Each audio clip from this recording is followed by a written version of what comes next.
Well, they are they're comfortable too. All right.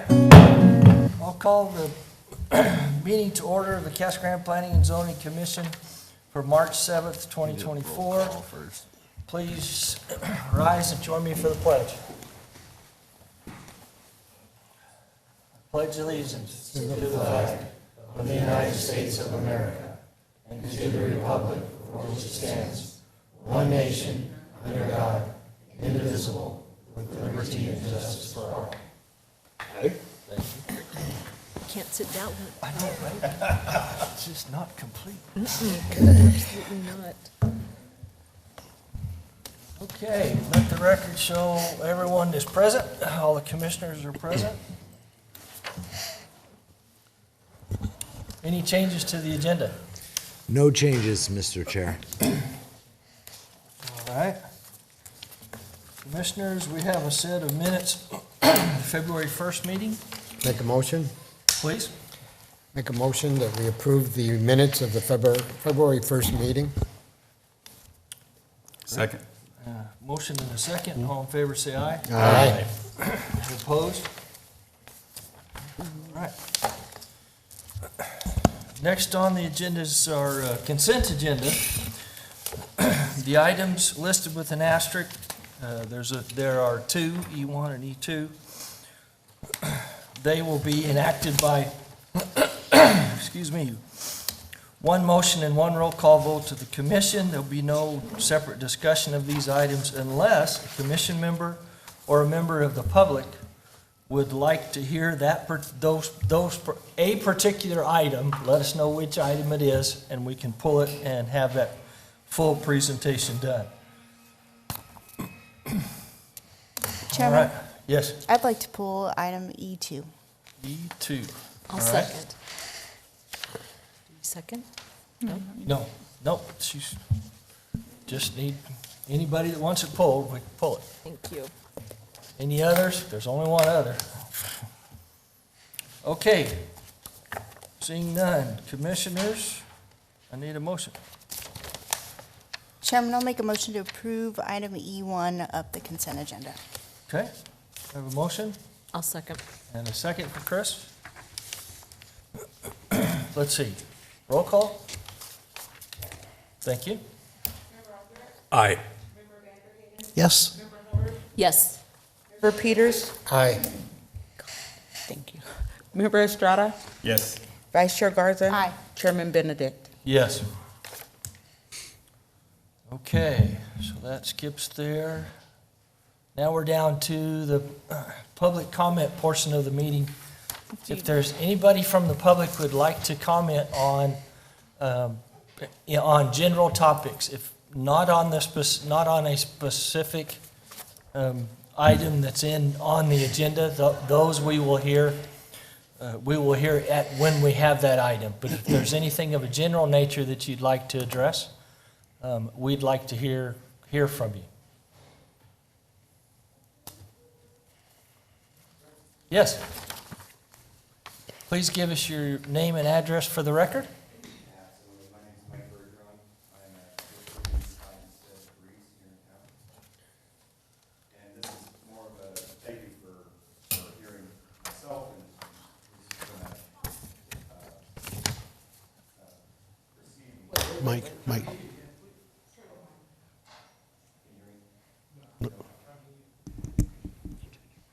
Mine's on. Just push it up, Jen.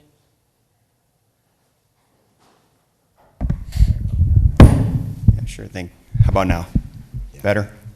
My name is Mike Bergeron. I'm at 1585 East Desert Breeze. Thank you for hearing us today. I only have a few points to make. I've lived in Casa Grande continuously for 15 years. I have immediate concerns about the continued rezoning of PAD and allowing high-density housing to circumvent water standards set by Arizona law or regulation.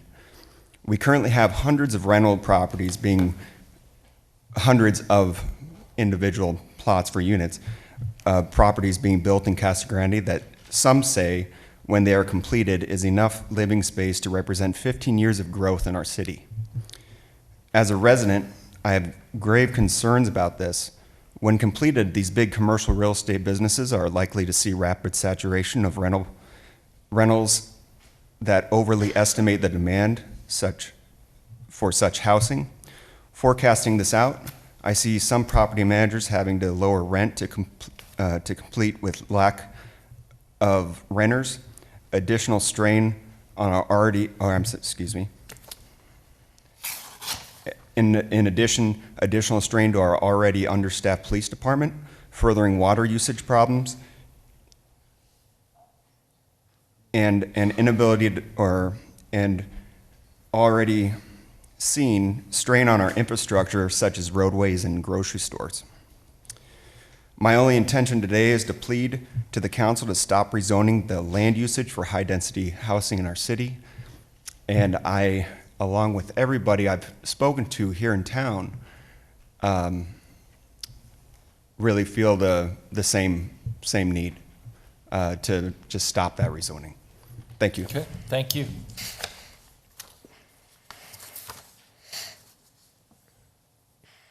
Anybody else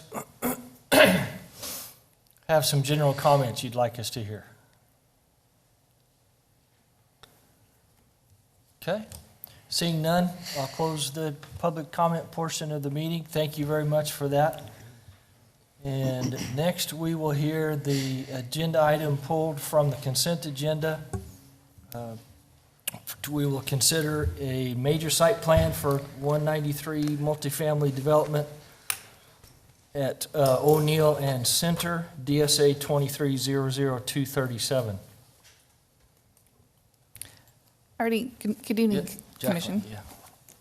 So again, this request is for a major site plan. It's located at the southwest corner of O'Neill Drive and Center, approximately 600 feet east of Pinal Avenue. The site is zoned R3 and is, again, for 193-unit, three-story multifamily development with amenities including pool, clubhouse, storage units for the residents, as well as a trail along the perimeter. The density for the site comes out to approximately 21.78 dwelling units per acre. Oh, and here's the site plan there. Here's the review criteria covered in the staff report. I'll be covering the two highlighted items here. With regard to interrelationship between the plan elements and conditions both on and off the property. So you can see from the zoning map, there's various zoning surrounding the site, including light industrial and community services, I-1 and B4 to the west and south, R1 single family to the east, as well as R4 and PAD for manufactured home developments to the north.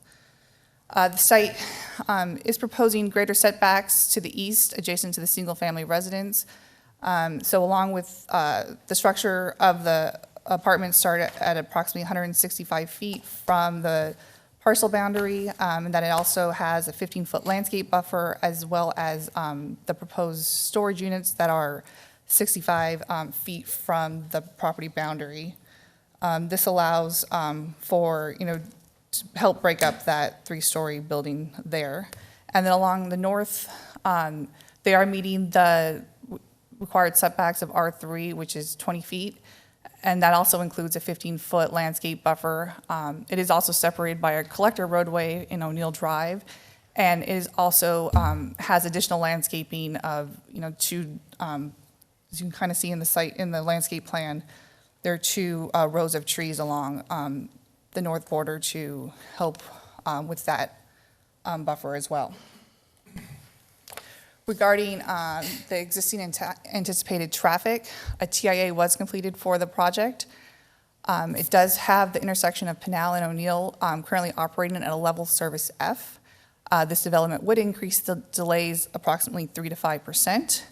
However, due to the already failing intersection and the insignificant additional amount of traffic being added by this development, Public Works Department has agreed to install a traffic signal at this location and will be in the FY25 capital improvement project budget.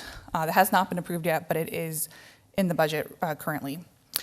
This intersection would bring the level of service to a level B in the AM as well, and level service C in the PM peak hours, and this meets the city's access management standards.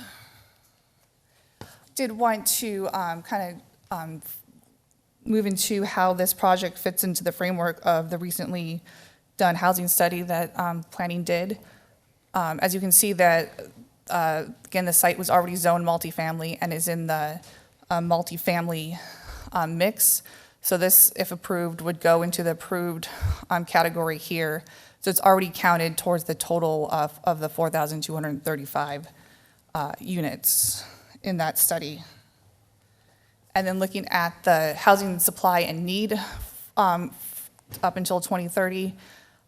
So if this is approved, this would, and constructed, this development would go towards meeting that need of 1,435 units by 2030. Regarding notification efforts, staff and applicant met all the requirements. I did not receive any inquiries or comments from the adjacent neighborhood or community. So with that, staff recommends moving to approve the major site plan requests with the following conditions of approval and technical corrections. Happy to answer any questions commission may have.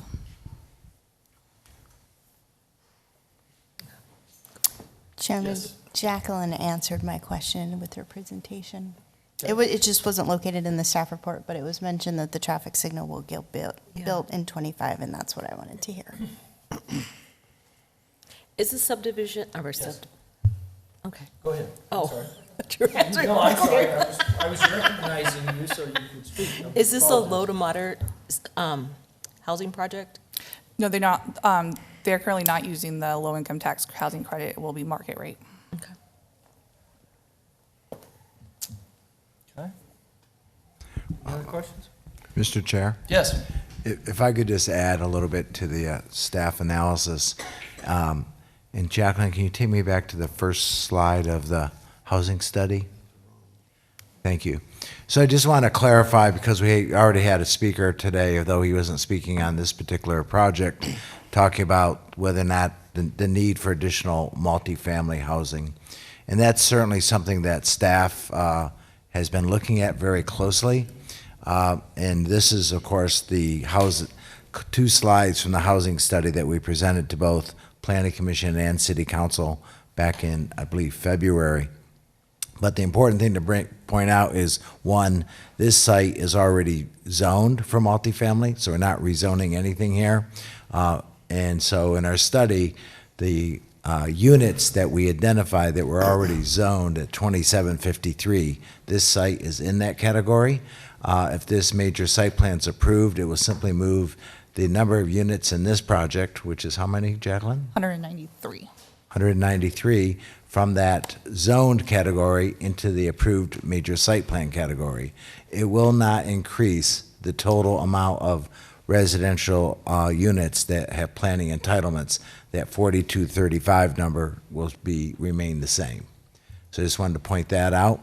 And on the next slide, even with all the apartments that are under construction today, our data shows us that we need another 1,400 apartments to meet the citizens' needs between now and 2030.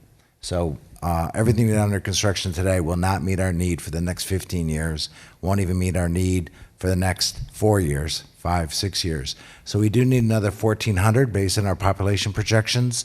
And so these units that are would be constructed if this major site plan is approved would reduce that 1,400 number down to a lower number, minus the number of units that we're approving today. So just wanted to put that in context for everyone, how this proposal really relates to our housing study data. Very good. Thank you. Any Nope, those were other mine. questions, commissioners? Okay, this is not slated as a public hearing. Is the applicant here? Applicant or his representative, would you come up and talk to us a minute?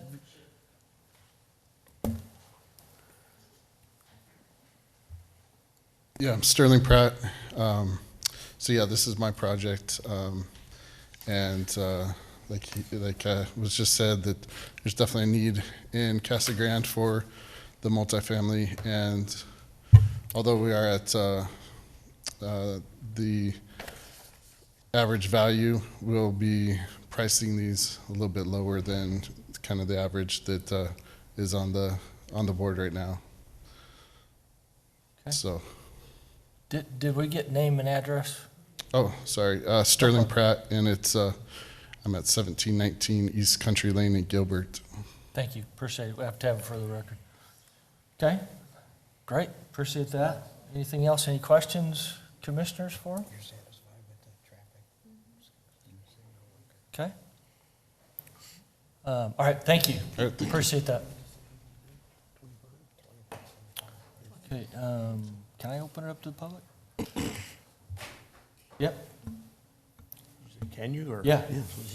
Yeah, so this one does not require a public hearing, but I'd like to open to the public if anybody would like to address this particular issue. Please come forward, give us your name and address for the record.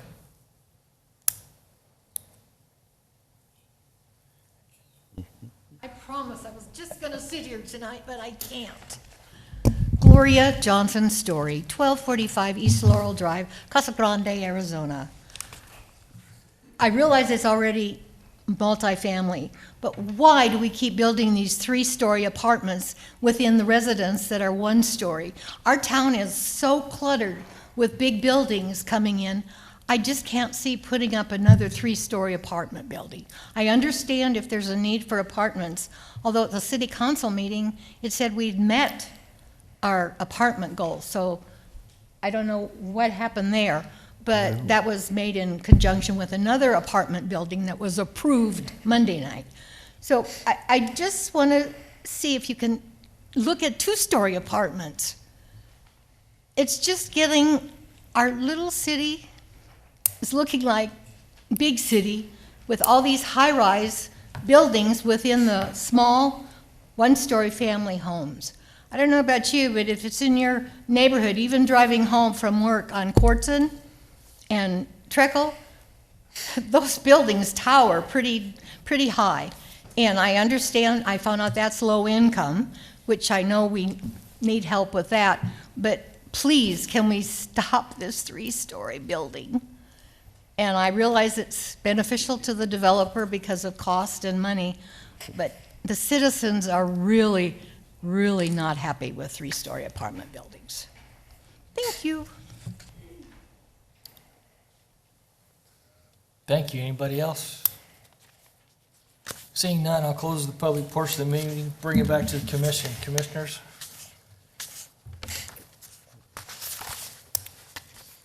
Chairman, I'll make a motion Thank you. to approve major site plan for the 193-unit multifamily DSA 23000237 with the conditions and corrections from staff. Second. Okay, got a motion and a second.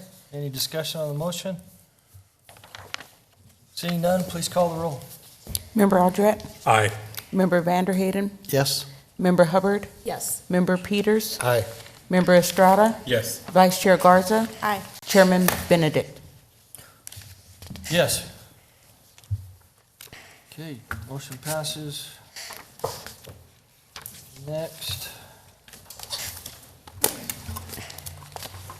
Next on the agenda, we'll have a public hearing and to consider a conditional use permit and associated resolution for 900 square foot accessory structure DSA 24000018.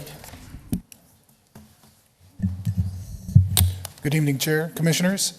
This is to hear DSA 24000018, 348 shop. The request is to hold a public hearing and consider a conditional use permit and associated resolution to allow 900 square foot accessory structure in the rear yard of an R1 CR zone property at 1348 East Verona Trail in the Tuscany subdivision. Here is the site location. A quick image of the site plan on the left and a style of building that is being proposed. It won't be this exact building, but something very similar. For an overview, the applicant is proposing a 30-foot wide, 30-foot long, and 11 feet, 11-inch high, 900 square foot hobby workshop in their rear yard. The building will be used for the recreational enjoyment of the applicant. The building will be painted to match the principal building, trim and base paint. The location of the building meets all required setbacks and is adjacent to an open space tract to the north and northeast of the property.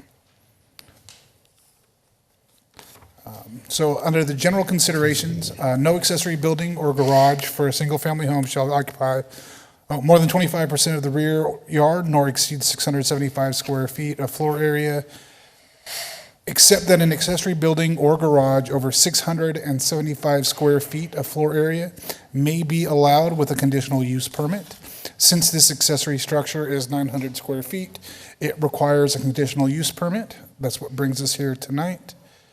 Conformance with city code, that the site for the proposed use is adequate in size and topography to accommodate the use, that all yard spaces, walls, and fences, parking, loading, and landscaping are adequate to properly relate to the use with the land and uses in the vicinity. This proposed accessory structure meets all required setbacks and building height requirements. The proposed location for the accessory structure is also adjacent to a green space tract to the north and to the northeast. The nearest adjacent property is 50 feet from the property. The nearest adjacent property to the north or northeast is approximately 50 feet from the property boundary. On the south side, there it is adjacent to another single-family property. That the site for the proposed use relates to streets and highways adequate in width and pavement type to carry the quantity and kind of traffic generated by the proposed use. The proposed use is for the personal enjoyment of the homeowner. There should not be any additional traffic generated with the addition of the proposed accessory structure. That the proposed use will have no adverse effect upon the abutting property. The proposed structure will be painted to match the principal structure, and it meets all required setbacks. The rear of the subject property is adjacent to a 50-foot width open space tract, which helps creating compatibility with surrounding properties. There should be no adverse effects upon the abutting properties. That the proposed use shall be in conformance with the general plan. The property is classified as neighborhoods in the general plan. The neighborhoods classification allows for single-family homes and associated accessory use. And then that the conditions stated in the approval are deemed necessary to protect the public health, safety, and general welfare. Staff recommends the following conditions to protect the public health, safety, and welfare as presented in the conditional use permit resolution. The first is the maximum size for the accessory structure shall be no larger than 900 square feet. The structure shall not be utilized nor improved as a second dwelling unit or as a home occupation unless otherwise specifically authorized via a separate approval process. The color of the structure shall match and complement the existing home. The structure shall not exceed the height of the principal building. Any utilities running through the site or any utilities that need to be relocated for development of the site must be placed underground. All public notification requirements were met, and staff has not received any comments about this proposal. At this time, staff recommends that Planning and Zoning Commission approve DSA 24-00018 as a conditional use permit for an accessory structure greater than 675 square feet with the following conditions, which I spoke to earlier. Any questions? Chairman, a quick question. Yes, go Sam, ahead. did the applicant get the approval from his homeowners association? Yes. Oh, okay. Just curious, I didn't see it. Okay. Anything else for staff?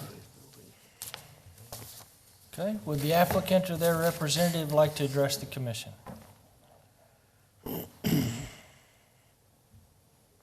Okay. See, so I will open the public portion of the meeting. Anybody from the public like to address this issue, please come forward. Seeing none, I'll close the public portion of the meeting and bring it back to the commission. Mr. Chairman, I'd like to make a motion. Thank you. Make a motion that the commission approve DSA-24-00018, conditional use permit for accessory structure greater than 675 square feet, with the conditions provided by staff. Great. Got a motion? Second. Got a second? Any discussion on the motion? Seeing none, please call the roll. Member Aldred? Aye. Member Vanderhayden? Yes. Member Hubbard? Yes. Member Peters? Aye. Member Estrada? Yes. Vice Chair Garza? Aye. Chairman Benedict? Yes. Thank you very much. Thank you. Okay, next we'll have a public hearing to consider a request by Tiffany Sherrill for a conditional use permit located at 937 South Rough Cut Drive, DSA 23-00266. James. This request that you introduced is for a conditional use permit for a manufactured home. The site is within the far southeastern area of the community off of Rough Cut Road, just south of Hermosa Vista. The property is zoned rural ranch, which allows one dwelling unit per lot. As a conditional use permit, manufactured homes are allowed. And the applicant is seeking just that, a CUP to place a 2,000 square foot manufactured home on a vacant 3-acre lot.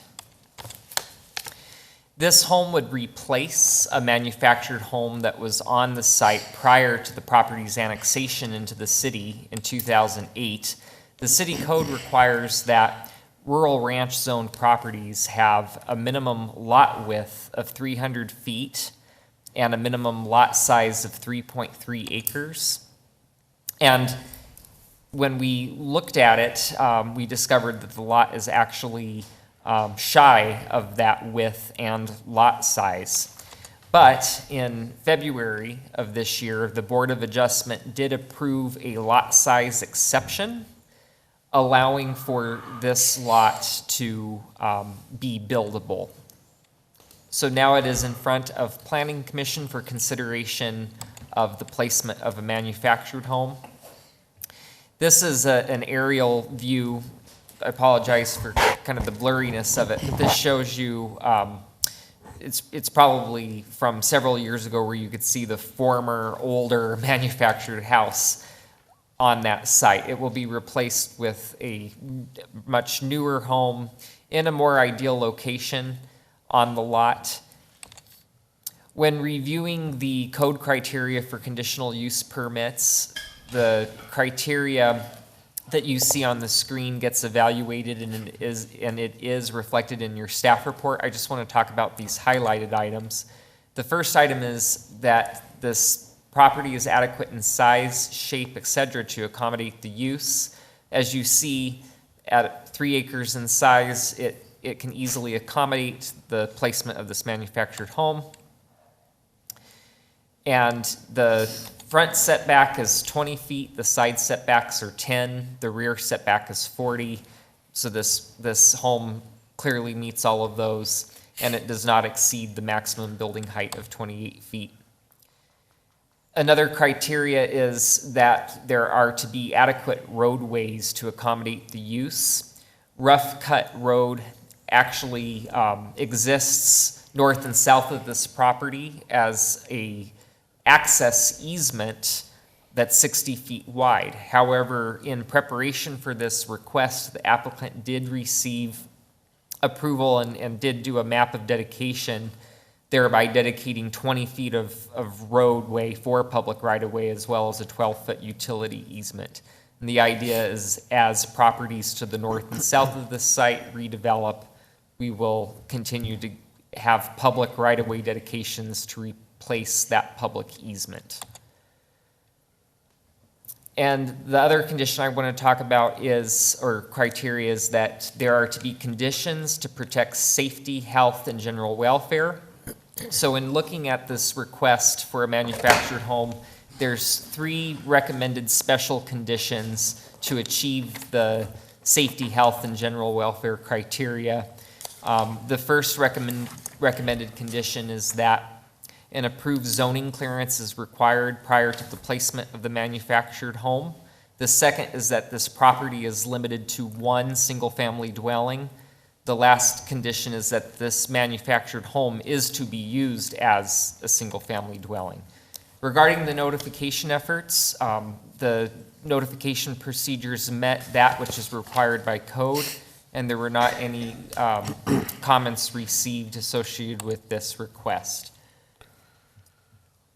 Staff makes a recommendation that Planning Commission moves to approve this conditional use permit and its associated resolution, subject to the special conditions as stated. And I'd be happy to answer any questions. Thank you. Staff? Any questions for staff? Commissioners? No? Would the applicant or their representative like to speak to the commission? Okay. So at this point, I will open the public portion of this meeting and for this issue, and anybody from the public like to address this issue, please come forward. Seeing none, I'll close the public portion of the meeting, bring it back to the commission. Mr. Commissioner, make a Yes. motion? Please.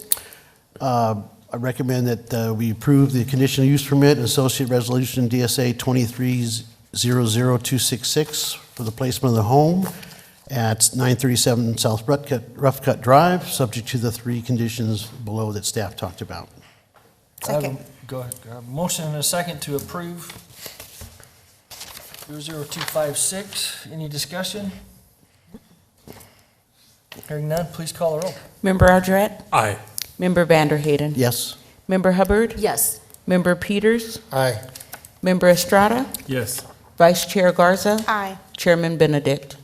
Yes.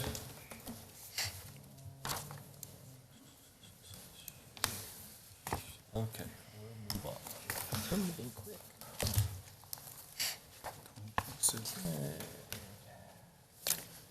So I think we have next to hold a public hearing, consider a recommendation to council for a request by Wilderwood Properties for zone from B4 to I1.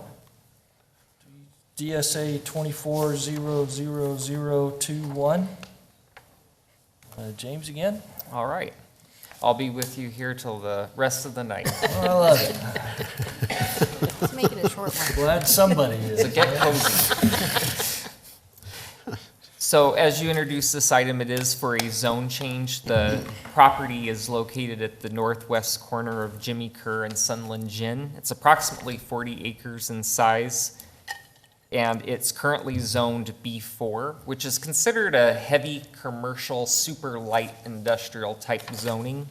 The request is to change that 40 acres of property to I1, which is considered light industrial.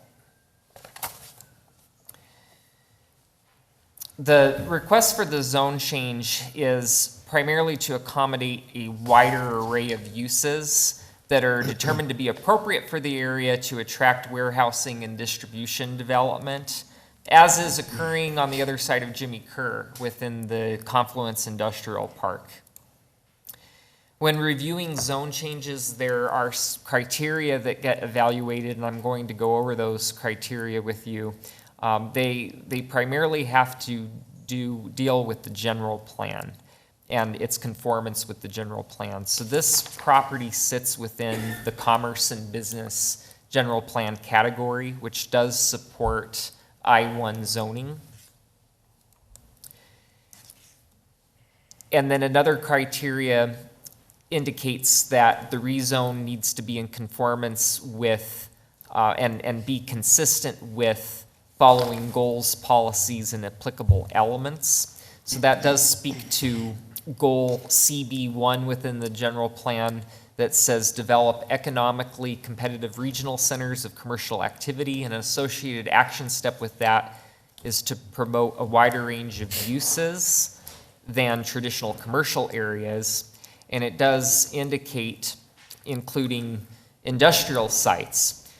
As a commerce and business designated property, an I-1 zone is appropriate due to the proximity of the railroad that lies to the south of Jimmy Kerr and other nearby industrial development.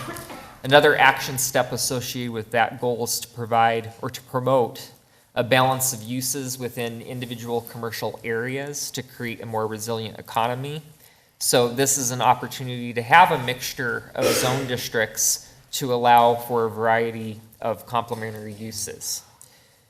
As I'll show you on the map here upcoming, you'll see that although there is I-1 in the area to the south of Jimmy Kerr, there's other zone districts nearby that are remaining in that B4 zoning. And then as far as the applicable elements, I want to talk about guiding principle number 2. Community growth should be driven by industrial development in part. And so the I-1 zoning will create opportunity for well-positioned land to develop into uses that can attract employment. Another criteria talks about the proposal needs to conform to densities and intensities that are appropriate. So within the commerce and business, there is a maximum floor area ratio of 0.35. So what that basically means is relatively little at the time of rezoning, to be honest with you. It would come into play at the next step of their entitlement process. Should this zoning be approved, an applicant would have to come forward with the major site plan, and we would ensure that the buildings proposed on that major site plan are within that max floor area ratio of 0.35. There's another general plan criteria that indicates that at least 10% of open space is to be provided. So that would be another thing that we would look at to ensure is occurring on that site plan. The last criteria is that the proposed zone change is necessary and proper at this time to meet the land use needs of the residents of the city. So the I-1 zone district is considered appropriate and necessary to serve the area with the ever-growing demand for light industrial sites next to freeway interchanges. This is the slide I was referencing where you could see the surrounding zone districts. So you do have some existing B4 zoning to the northwest and southeast, and you do have I-1 zoning on the other side of Jimmy Kerr. However, in terms of overall compatibility, there is some concern about the fact that to the north is residentially zoned property. You have a small urban ranch parcel there towards the northwest end, and then you have R4 both to the north and to the east. And so in evaluating the appropriateness of the zoning and its adjacency to this residentially zoned property, staff is recommending a number of conditions to help with compatibility. And the conditions reflected in your staff report have been slightly modified to capture more of a succinct intention, and it just provides some clarification. It doesn't really add much to it, but I will go over these 6 conditions. So the first one is just that standard condition regarding the requirement for right-of-way dedication if we need it prior to when development is to occur on that site. So there is the potential to receive right-of-way for both Sunland Gin and Jimmy Kerr if necessary. And then the other conditions really do talk about screening and design and ensuring that the development looks good. The second criteria requires that transformers and utility boxes, et cetera, are to be painted or screened to complement the building. The third criteria requires a 15-foot landscape buffer around the perimeter of the zoning, so that will help with the relationship between it and adjacent properties. The fourth condition has been slightly modified to be worded now to say exterior storage of goods and materials as well as loading areas shall be screened from view from adjacent properties and rights of way. And the fifth criteria has been slightly reworded to say elevations adjacent to street frontages or residential uses shall provide basically architectural interest. And this would be more honed in at the time of the major site plan. The sixth criteria basically entails a situation where if not all 40 acres of the property is purchased by a developer, let's say 8 of the 40 acres is purchased, this condition would require a concept plan to be provided to show how the remnant of the property is going to get access and how it can be feasibly developed, just so that we can ensure that the different pieces of that 40 acres can come together cohesively. Regarding the notification process, the notification met that which is required by the city code. There was one inquiry received a couple of days ago from a Robeson Ranch resident. They didn't express necessarily opposition nor support for it, but they were just inquiring what the yellow sign was. So staff does recommend that Planning Commission forward to City Council a recommendation to approve the zone change request from B4 to I1, subject to these following conditions of record that I have discussed with you this evening. And I'd be happy to answer any questions. Very good. Commissioners, any questions? Just one. Yes, sir. So the improvements, Jim, to Sunland Gin Road, on the opposite side of the improvements, they'll be discussed on the next plan that comes to us? Correct. At the time of development, we would look at right-of-way dedication for Sunland Gin, and then and what's kind of commonplace is they would be obligated to do half-street improvements along Sunland Gin. Okay. But we wouldn't know the extent of those half-street improvements until we knew the scope and scale of the development being proposed. Okay, thank you. Okay. Anything else?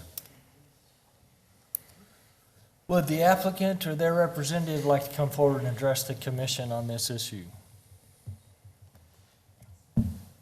Wow. Okay. All right.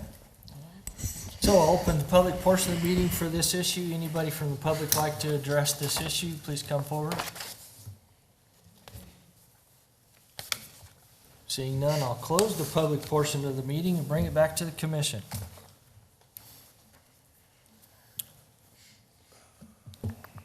Chairman, I'll make a motion Thank you. to approve,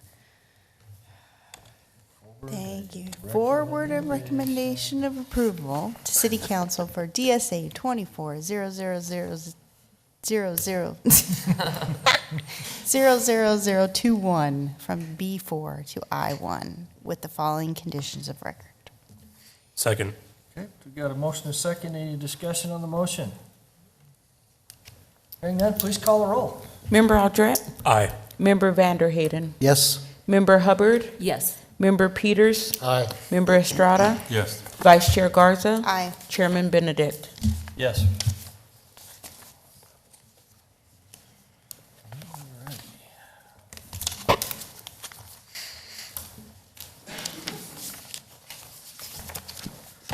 Okay, next we'll hold a public hearing and consider a request from Palmer Architects for a zone change from B1 to R3 and Senior Residence PAD to allow for commercial and age-restricted multifamily uses for DSA 2300146, on with the James Show. All right. Happy to be here. So as you indicated, this is a rezone request for property that currently is, part of it is zoned R3, multifamily, and then the majority of the property is zoned B1, which is neighborhood commercial. This site is approximately 6 acres in size. It's L-shaped, and it's at the northeast corner of Cottonwood and Peart.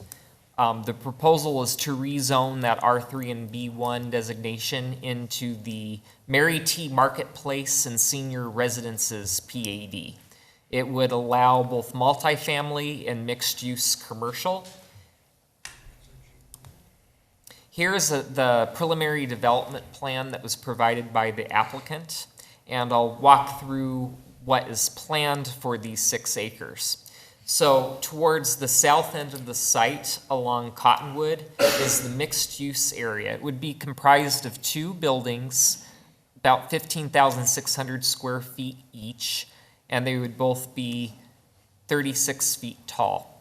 The first story of these buildings would be for commercial uses. The PAD does list the various uses permitted. Now, I want to remind Planning Commission that this area is currently zoned B1. So the commercial uses being proposed in this area, by and large, are similar to what that B1 would already allow. However, B1 is fairly limiting, but within this PAD, it is suggesting there to be a variety of uses: general office, medical office, retail, restaurant, up to a maximum square footage of restaurants. And then the second and third stories of this building would be comprised of age-restricted apartment residences. And so within these two buildings, there would be a total of 44 units.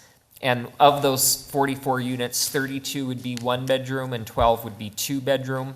I do want to note that the PAD guide indicates that the second and third stories would be recessed from the first, so there would be a little bit of a step back. So visually, although it's 36 feet in height, it minimizes the visibility. As you can kind of see, this is just a rough conceptual drawing, but based on the perspective, you almost don't see what you think is the second floor is actually the third floor because it's recessed. And then the residential component of the PAD is comprised of one building that would also be a maximum height of 36 feet. It's also 3 stories, but within this building would be 33 senior residences, and it is to be comprised of 24 one-bedroom units and 2 9-bedroom units. When reviewing PAD zones, this is the list of criteria that gets evaluated, and the staff report goes into these in greater detail. I would just like to talk about the highlighted items. The first one is interrelationship to the plan elements both on and off the property. So firstly, I'd like to mention that this site is bordered by 2 principal arterial roads. Cottonwood and Peart are both principal arterials in this location, with an ultimate width of 140 feet wide. And there's multifamily zoning in 3 directions. Caliche is zoned multifamily, and there's multifamily to the north, and then the existing Mary T development is also zoned R3 multifamily. And then you have commercial zoning to the south and southwest, and on the other side of Peart, of course, you have the build-to-rent development. So it's the existing Mary T product that probably has the largest compatibility concern, since it's single-story, and it's going to be, this proposal's 3 stories, and it's going to be situated next to those single-story rental units. However, this property would be under the same ownership, or it's at least being presented to us by the same owner. And the proposed buildings within this PAD will be over 100 feet away from those one-story buildings.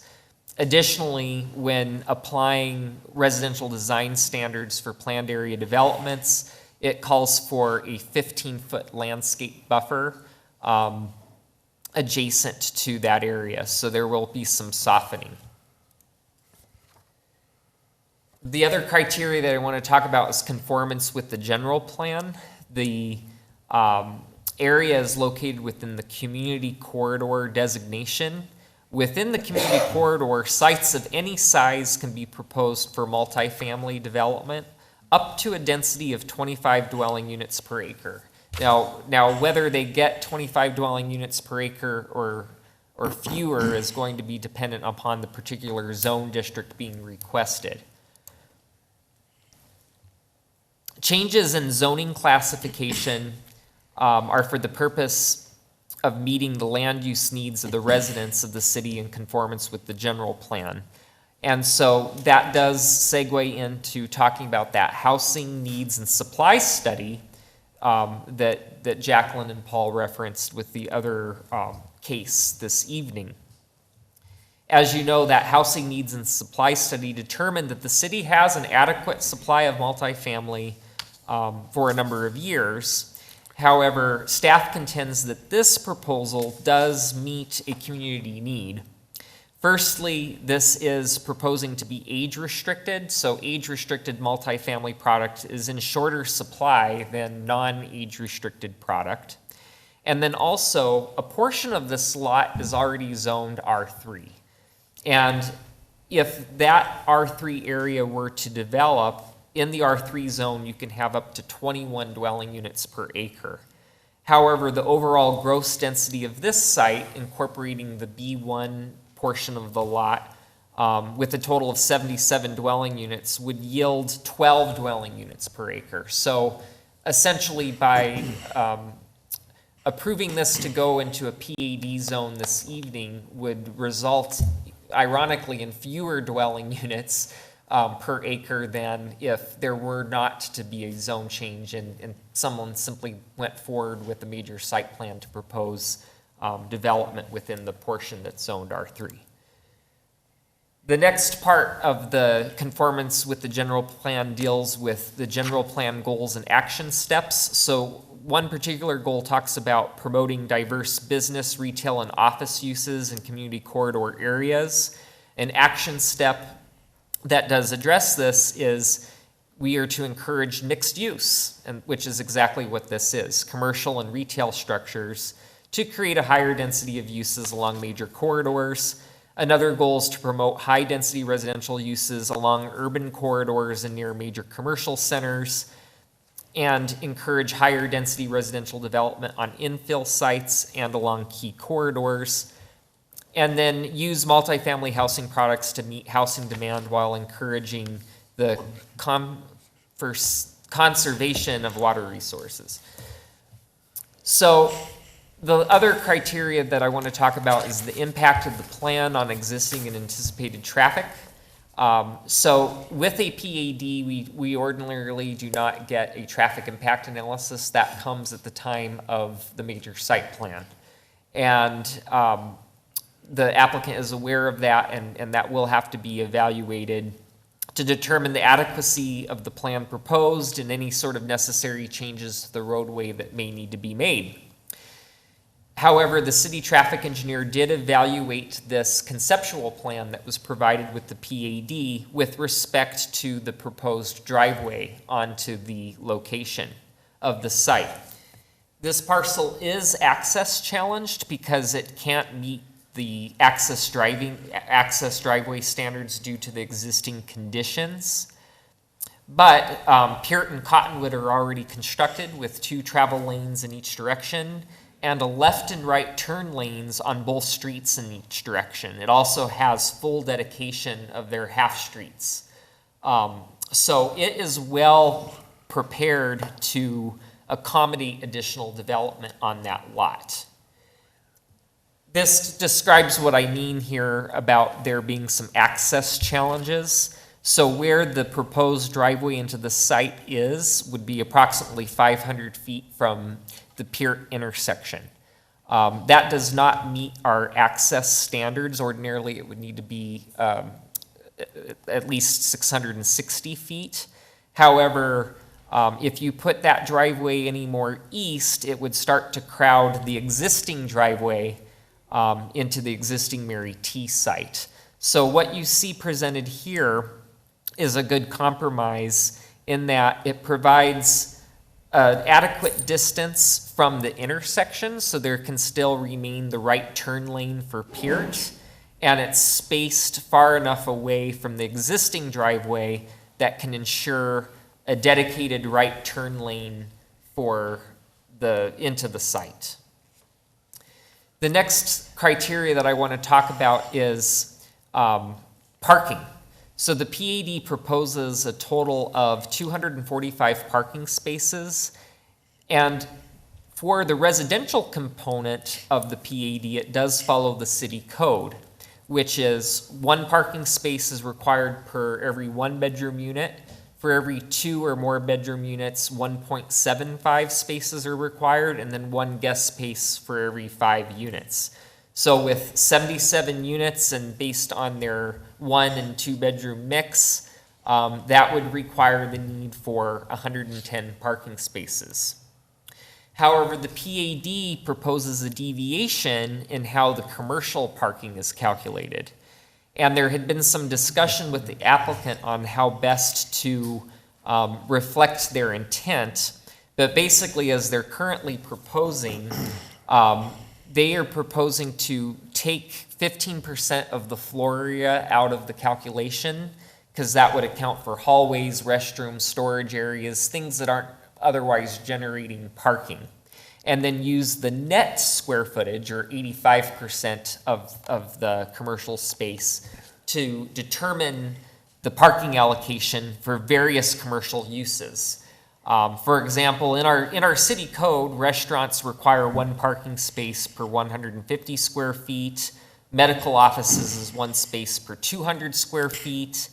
And so they demonstrated on the plan that the parking can be met with taking 15% off of the gross.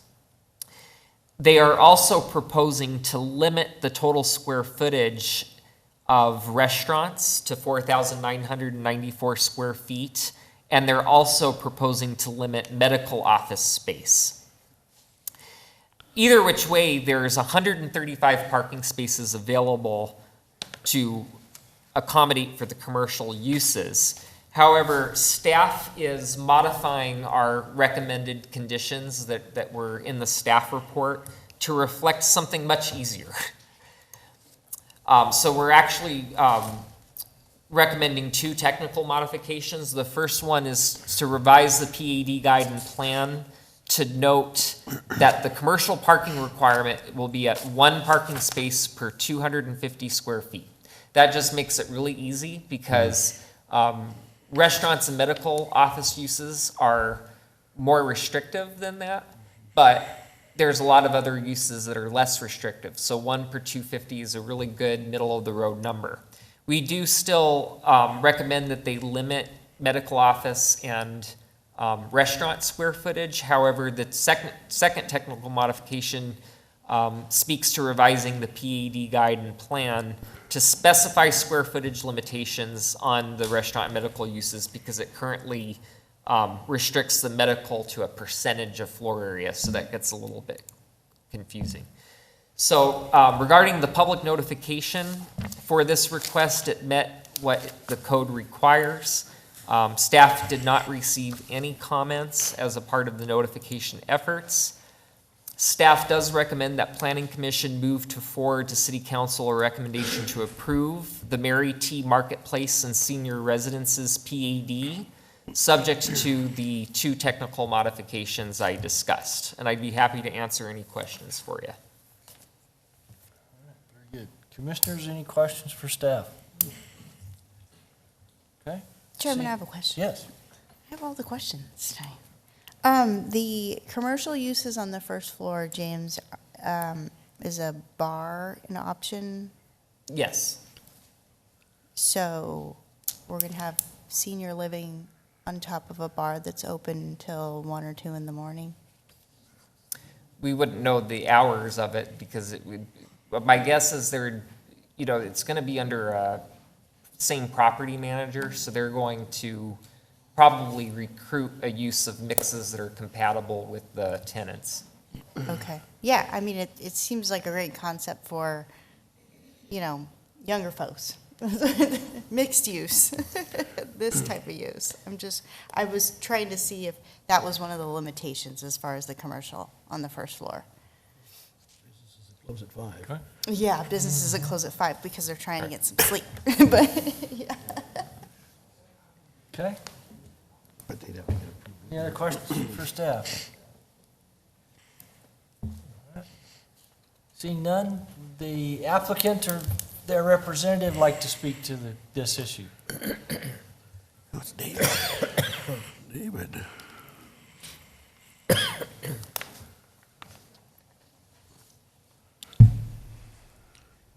Good evening, members of the council. My name's Jerry Palmer. I'm with Palmer Architects, and we are the designers of this project.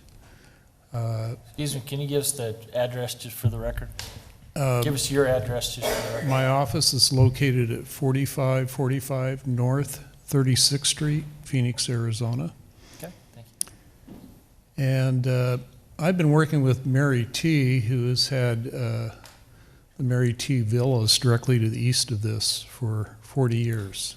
And working with her on a number of projects. She specializes, her family's done senior care, not only her lifetime, but her mother started it as a nurse. So she has a history of really focusing on seniors. And she came to me with the idea of this mixed-use facility that would complement not only the existing facility itself, but her adjacent project and Caliche Senior Care, where we could service a lot of the seniors with commercial uses. And those commercial uses could be a whole variety of items, not only offices, but medical care, some smaller restaurants, travel agencies, things of that nature. So I think we could really create a very interesting facility that would have a lot of uses right on the property without having to travel far, and pull in Caliche and pull in Mary T's existing project. So our goal was to create this. What's somewhat unusual about this design is if you look at the top floor, Jim, could you go back to the rendering? On top of that, you can see where the umbrella is. There's an 8th Mile walking track that's on that floor. And that would be an opportunity, the units, there's 2 apartment stories above it, and they either have decks or they have decks on this walking area where we're trying to interact and create a community of seniors. They can sit out on the porch and they can discuss with other people at the building or other people that are shopping in the area, and create a situation of interactive facility that you can really get a good impact on with this mixed-use type process. So anyways, I think Jim was very thorough in his explanation of what we're planning. I'd be glad to answer any questions that anyone might have. Please let me know. Great, thank you. Commissioners, any questions? Chairman, I have a question. Yes, please. Jerry, have you designed this type of product anywhere else in the valley? Yeah, I've done quite a bit of... With the senior age restrictions, mixed use? Fewer. Yeah, we've done a lot of multifamily. And quite frankly, this is my first one with the commercial use, mixed use underneath it. Usually it's independent, and we have a planned community, and we have a commercial center. So that's where this project's unique. We've done probably a dozen projects in Casa Grande over the past 30 years.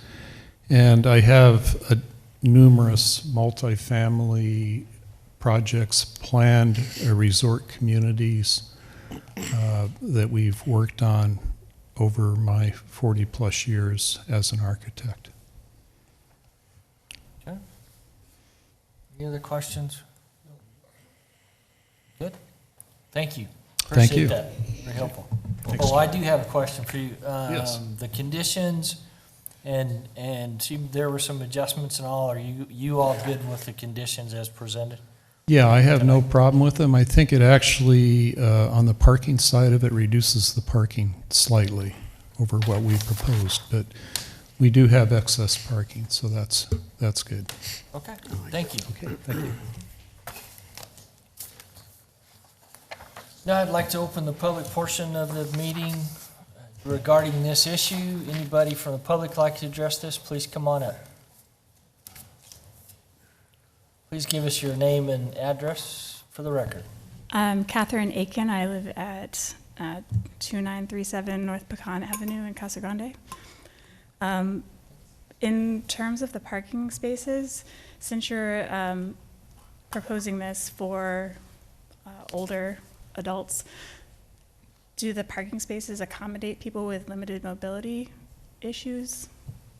Okay, so with, Like, are the parking spaces going to be adequate enough for people who have limited mobility, given that you're marketing this to an aging population? sure, but I hear your question. This is not really a place where we would answer the questions, and this will come up again when they present the actual master plan, which will address that issue much more directly.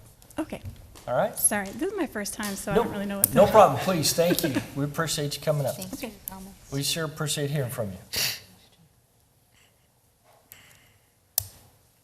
Anybody else like to address this issue? Seeing none, I'll close the public portion of the meeting, bring it back to the commission. Chairman, I have one more question. Yes, Jim, is there secondary access to the site plan? Is it in the existing Mary T property? Great question, because you know what? I meant to point it out, and then when I wrapped up the presentation, I was like, oh, I missed it. There is emergency access through Caliche. If you look, there's a little tiny arrow, black arrow there. It's actually an existing access easement right now. So it would be for emergency only, but it would provide that second point of ingress and egress. Thanks. okay, so I have to come in through the front. Okay? Anything else? What's your pleasure, Commissioners? I'd like to make a motion. Thank you. I'd like to forward a recommendation to the city council for a request by Palmer Architects for a zone change from B1 and R3 to PAD. And that is covered under DSA-23-00146 with the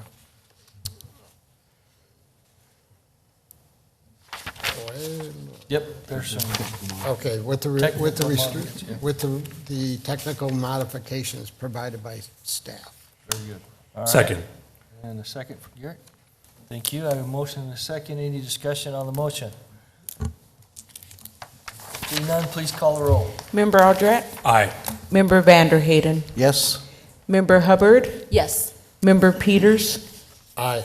Member Estrada? Yes. Vice Chair Garza? Aye. Chairman Benedict? Yes, thank you. We appreciate Mary T. and all that she's been to the community, and we're excited to see how this project moves forward. Okay.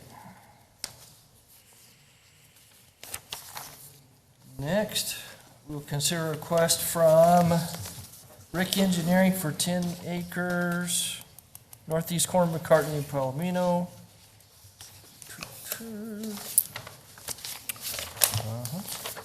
A major site plan and a final landscape plan, DSA 23-00251 and 00257. All right, so there are two applications in front of you this evening for your consideration. The first being a major site plan for Flats 387, multifamily development at the northeast corner of McCartney and Palomino. And the second request under for your consideration is a final landscape plan.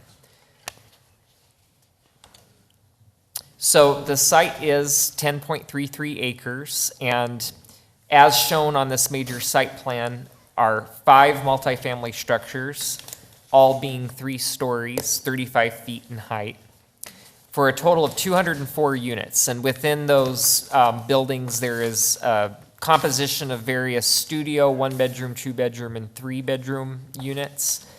The site also proposes a clubhouse pickleball area, and swimming pool. There is a total of 341 parking spaces provided on the site, and the community would be gated, and it would be surrounded by a 6-foot-tall perimeter fence. On the street frontage, it would be half block, 3-foot block with 3-foot rail, and then on the other elevations, it would just be solid block. Here's an excerpt of the elevations. Now, this top left picture is from the existing flats development in Maricopa, so it would probably look very similar to that, as well as an elevation rendering there on the bottom right. And then this is an example of a typical 2-bedroom apartment unit. It's approximately 1,000 square feet, to show you what types of internal amenities are being proposed. And then the other request is for the final landscape plan, and I'll be going over the criteria that we use to evaluate that as well. A little bit of history and background is this site had been entitled for commercial uses, but it did go through a recent PAD amendment that both Planning Commission and Council approved. It received its final approval in early January by City Council, and it was amended as a multifamily area. As far as the criteria that gets looked at for major site plans, this is what requires evaluation, and the staff report addresses all of these in greater detail, but I just want to talk about the highlighted ones. The first is conformance with the general plan. So this area is within the neighborhoods general plan category. Neighborhoods is primarily intended for residential and low-density residential. However, it does allow sites up to 20 acres to be high-density residential, up to 24 dwelling units per acre. The flats proposal is under that at 19.74 dwelling units per acre. And then another aspect of the neighborhood's general plan category is that no more than 20% of the neighborhood's land use area, which is the area in yellow, within a half-mile radius shall be used for medium or high-density residential developments, or medium for that matter. So within a half-mile of this property, there are 2 other sites designated for multifamily within the neighborhood's land use category. A 10-acre site sits within the McCartney Center PAD itself, and then there's a 25-acre medium-density residential site proposed catty corner. However, when adding up the total acreage, about 9% of the area is designated for multifamily, whereas 20% would be the max. With regard to adequacy of the plan with respect to land use, we have to look at the community need here. This project was identified as part of the potential multifamily supply within the housing needs and supply study presented to Planning Commission and Council late last year. Staff does feel that this request is supportable with regard to multifamily development because this site had already been factored into the total projected multifamily housing supply needed to meet the community's needs. In other words, we had already factored that we were going to be getting 204 units at this area when we did the study, and the zoning has already been approved for this property. The major site plan will provide the opportunity to ensure that this development meets city code requirements and is designed in a manner that is as compatible as possible to other existing and planned developments. And that segues into the interrelationship with plan elements on and off the property.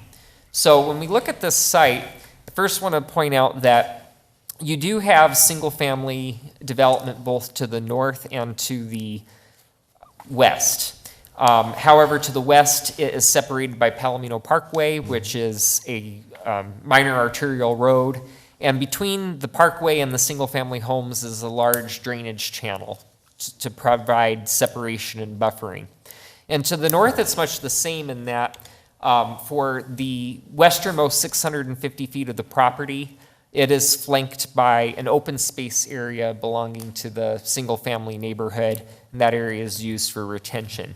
So it largely comes down to the eastern 250 feet of the property. It's probably the most sensitive because there are 5.5 lots that back up onto this area. So firstly, one thing that should be noted is that these homes that back onto this area are all single story. Why that's considered an advantage is that if they were 2 stories, then the view out of their second story windows would be impacted more so by any development that occurs to the south of them along McCartney. But the other thing to keep in mind is that with the approval of the PAD and what we factored in at that time is a setback to accommodate that and to put that into consideration. So there's a 98-foot building setback between the rear property boundary of the single-family area and the structures within McCartney or within the flats. And there's a 25-foot landscape buffer along that boundary to provide some softening of the site. The other criteria that I want to talk about is the impact of the plan on the existing and anticipated traffic and parking conditions. So a TIA was provided, a traffic impact analysis, with this development to determine what type of improvements may be necessary to ensure that the level of service of roadways aren't taken below a D. If they fell in an E or F, improvements would be required. So firstly, the plan is designed to provide full access to the site via Palomino Parkway. The access was put onto Palomino Parkway to save there being any sort of drive access directly onto the site from McCartney. McCartney is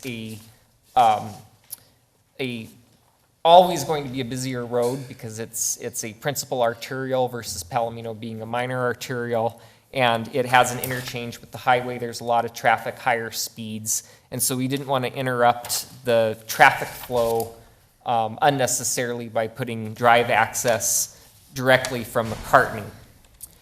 But with that, there will be a 70-foot right-of-way dedication of property along McCartney, because this is a principal arterial, so there will be dedication of land to meet the right-of-way necessary to make roadway improvements. This is looking at, along McCartney, looking west, and Palomino's on the right, so to the right's north.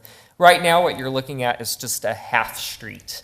And so if you notice on the other side of Palomino, there's additional asphalt that was added because it does parallel developed area, but it's not currently striped beyond just one lane in each direction because of the fact that there isn't development adjacent to the flats area. So with flats developing, you are going to get right-of-way dedication and extra asphalt to accommodate a couple of things.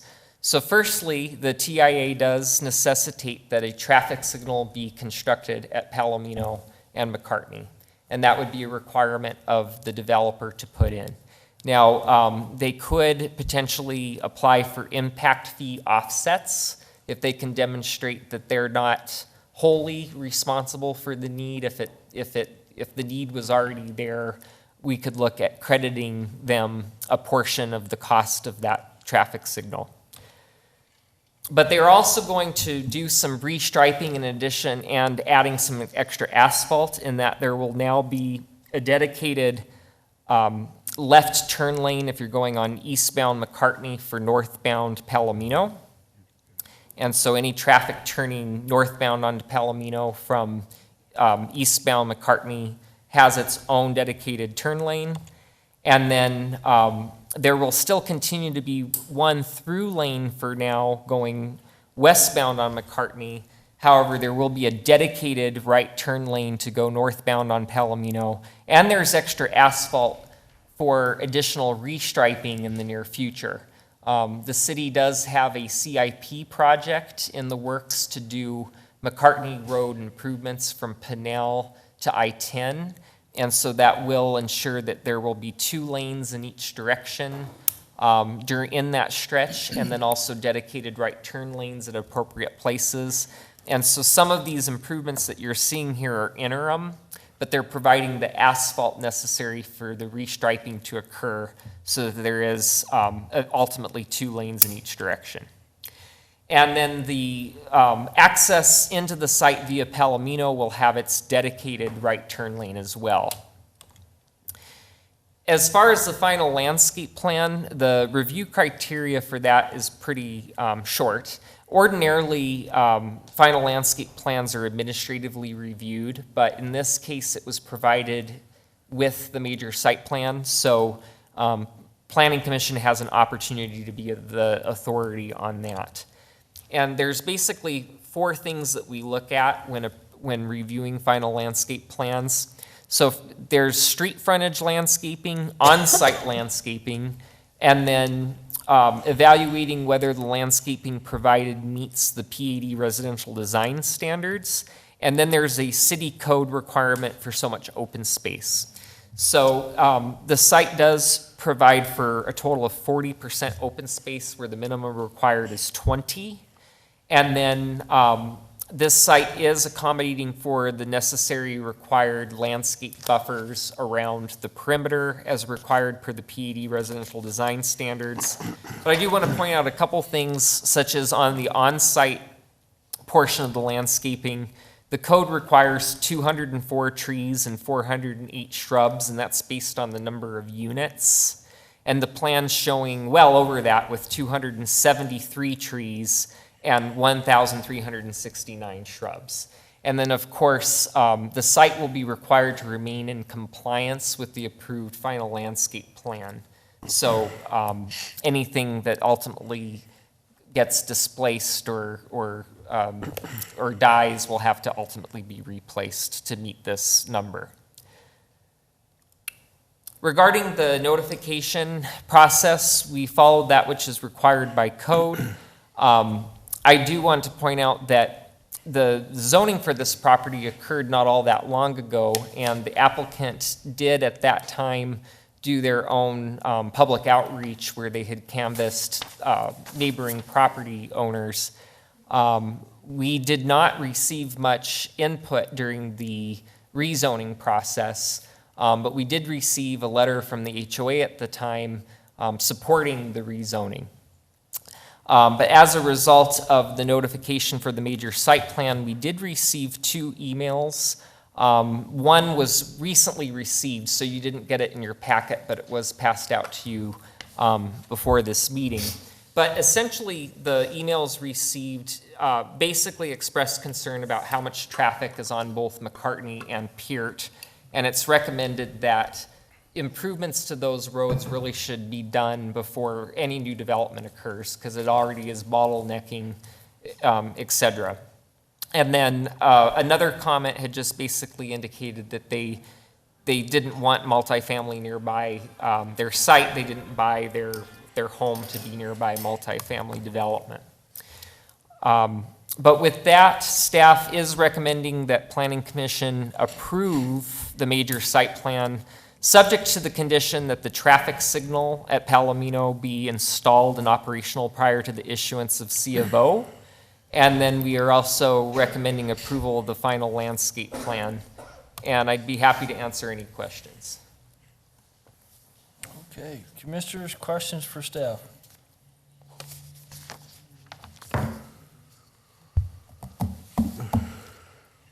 No questions, okay. All right, so would the applicant or their representative like to come forward, please? Great. Good evening. For the record, my name is Larry Lazarus. My office is at 206 East Virginia, Phoenix, Arizona. Thank you. With me today is Arthur Walston, Entitlements Manager for Z Modular. Also Nathan Landerville, who is with the STG Design Architects, as well as Michelle Green, my senior land use planner in my office. We do have a short presentation, but we're really here to answer any questions that you have. So if you've already heard the presentation last November, I believe, October 5th, we did do the amendment to the PAD. You heard it. The site plan has not changed since then. I would only indicate that, and City Council did in their hearing in November 20th, also passed the PAD amendment. I'm not going to go through the full presentation here. I just want to make a couple of comments. One is that we did have a substantial neighborhood outreach, much greater than you would have just through notification. We went and knocked on 71 doors on the property, the homeowners to our north, directly adjacent to it. We also had a site visit and to our property in Maricopa. The neighbors did come to that site visit, toured an existing property, which is going to be similar, if not the same, as the one we're talking about. One of the members who actually lives within that 250 feet adjacent to it was also there.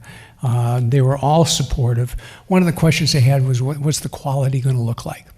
And obviously, we showed them some of the in fact, I may show you a couple slides real quick about the quality of the development. They were very supportive after they saw that. In fact, one said, this beats having commercial trucks backing into my neighborhood. It makes more sense. The setbacks, as we indicated, you might go to the second.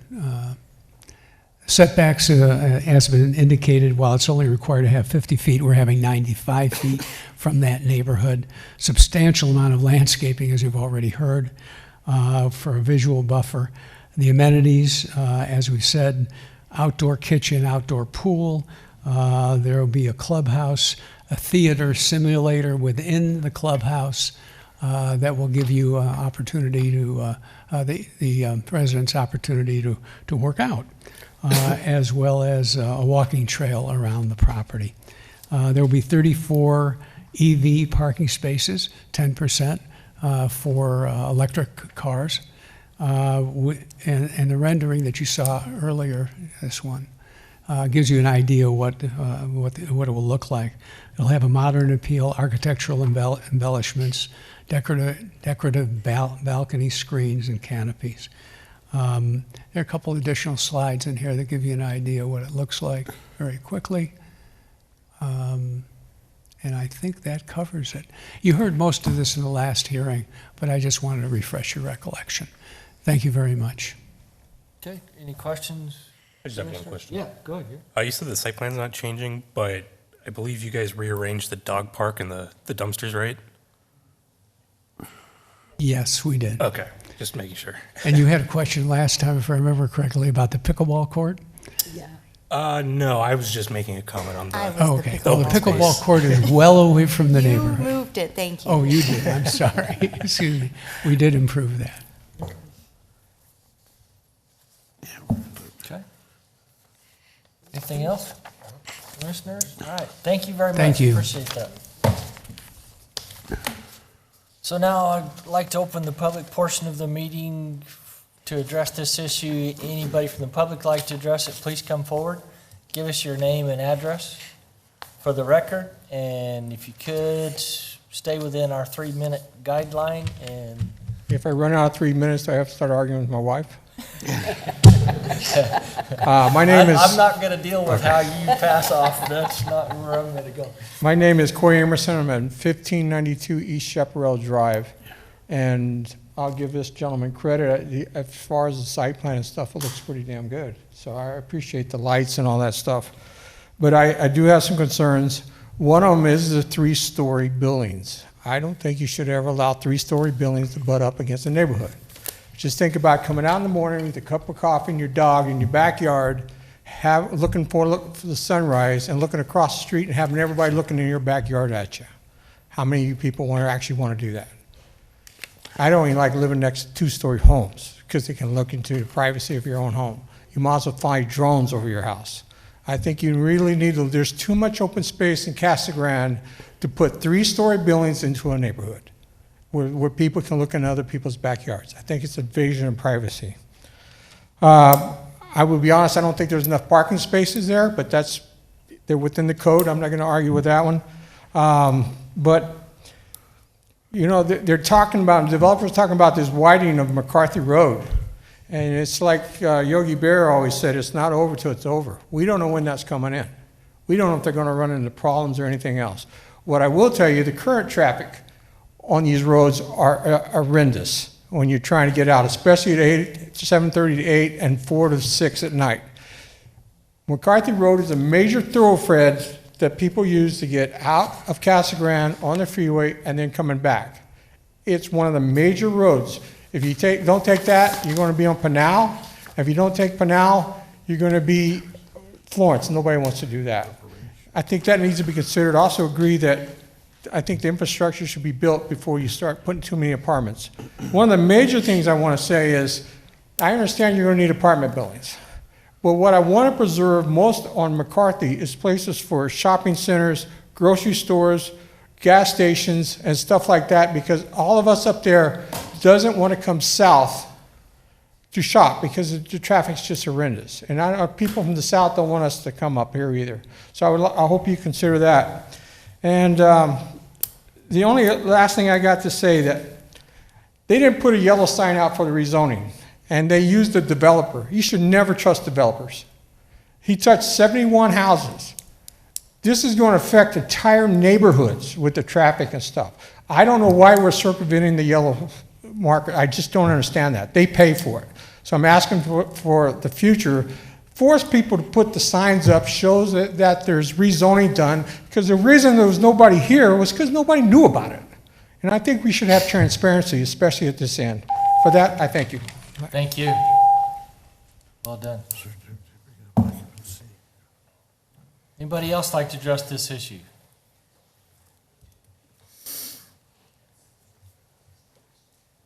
Great. Hello. Hi. My name is Ethan Boudreau, 1650 East Fontana Drive. Thank you. I live in this community. Thank you for allowing me to speak this evening. My name's Ethan Boudreau, as I said, and I have been fortunate enough to live and work in this community for the past 16 years. I met my wife here, and 10 years ago we bought a house in McCartney Center and built our lives here. We love the area where we live, and we love the city. We chose to put our roots down here instead of urban city areas like Phoenix, Chandler, or Gilbert, because we like the small town feel. We like not having to deal with the traffic.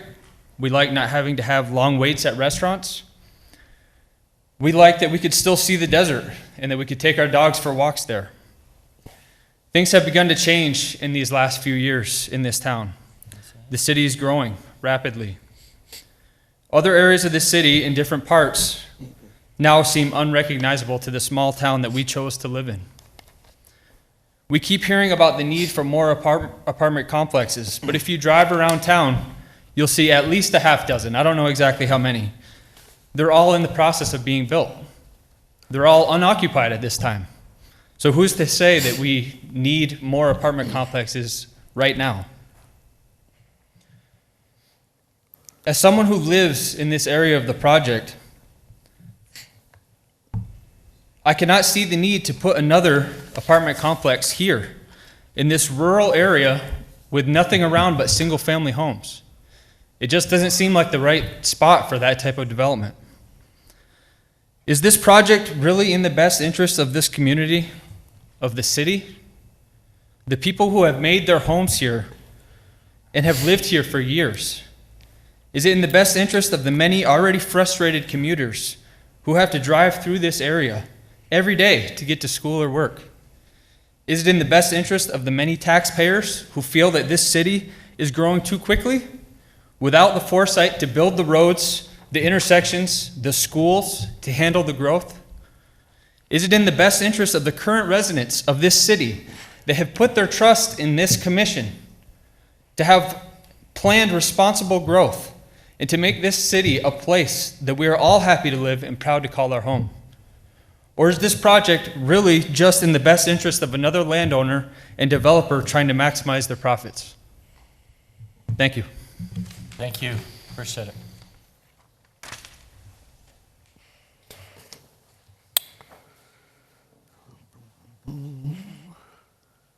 Good Yes, sir. evening.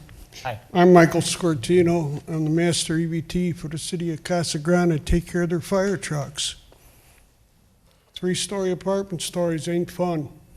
If you ever see one of them go up, I was on the ones that are on courts and they lit up twice. Windows that are 500 feet away from that fire. You can ask Chief Coy. We're popping out and blowing out. The need for 3 stories, You want to put something in there? You want apartments there? Put a 2-story in there. Those turns in there, you know the length of our ladder trucks, our aerial units, they'll play hell trying to drive through that.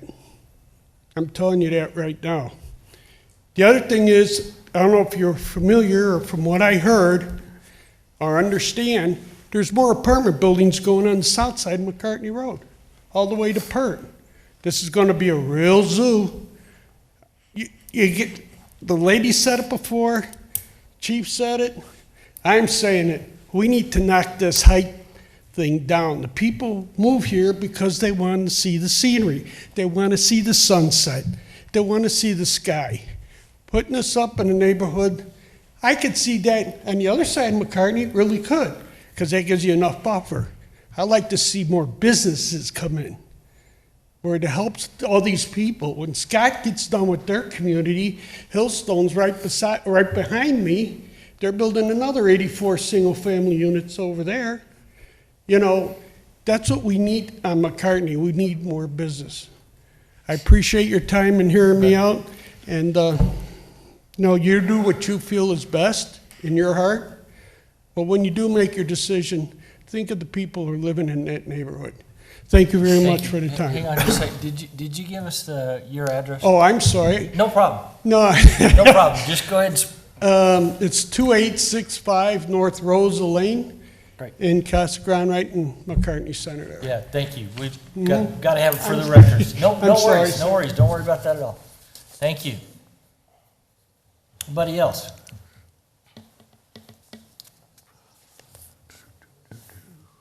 Mike Bergeron, 1585 East Desert Breeze Drive. I also live in this neighborhood. And I just have 2 points. Jim, could you pull up the sign that they put out as well?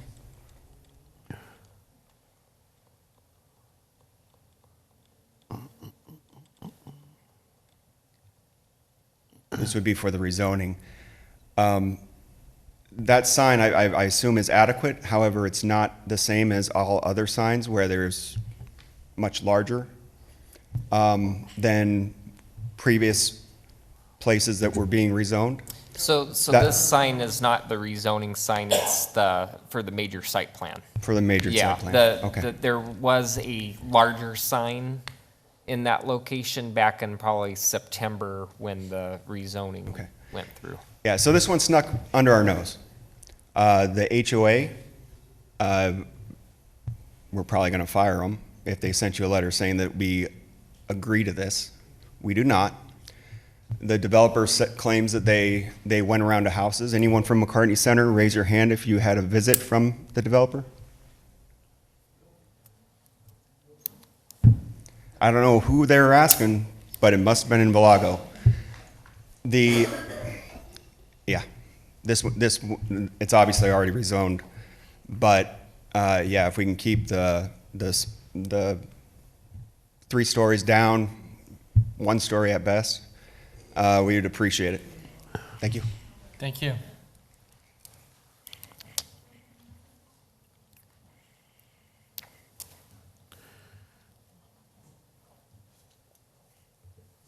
Hi, Catherine Aiken again, 2937 North Pecan Avenue.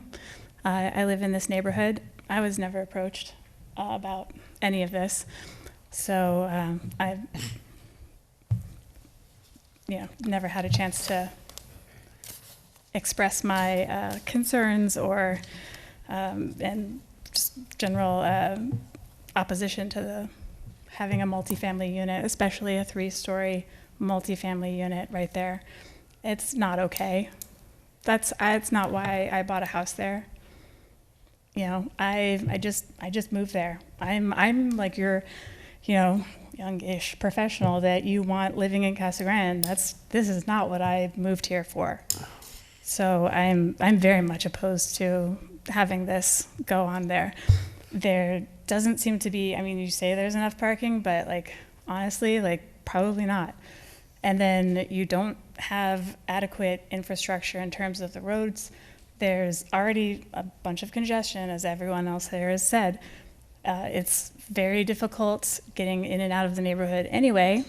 In the morning, you're gonna add 204 units, so let's say like 400 people trying to get in and out of there regularly is a lot to put into this neighborhood.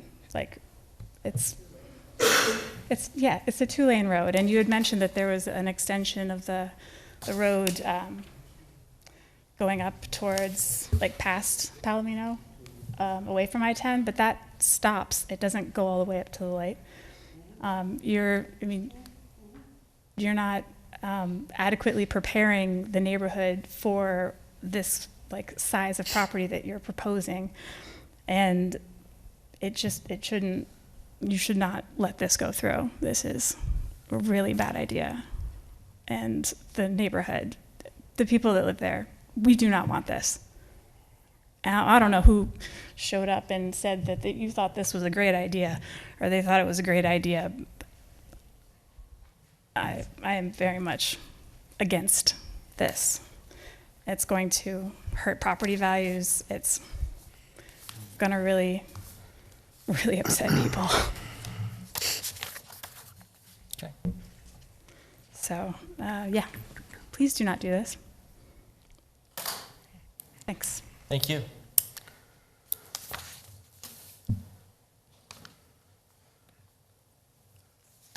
Anybody else like to address this issue?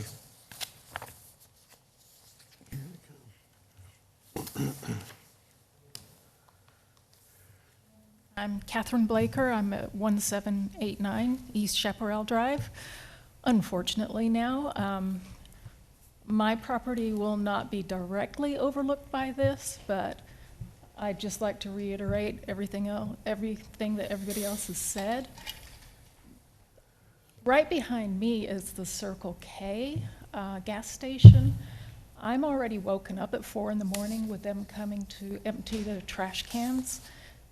I don't even agree with businesses backing up onto people's houses. I can't imagine the noise, the increased heat from all the extra buildings. We don't get good air circulation through there. The traffic, of course, everybody keeps talking about. And my biggest worry now is this was supposed to be my retirement when I moved here.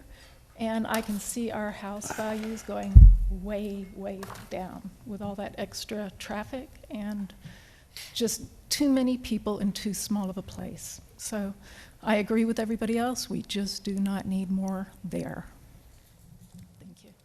Thank you.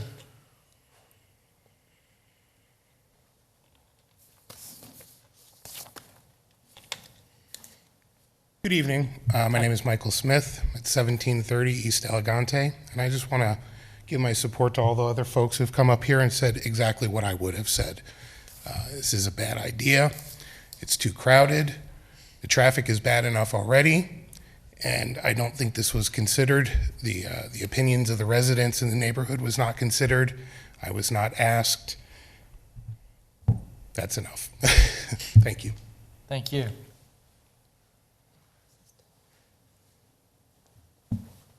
Anybody else like to address this issue?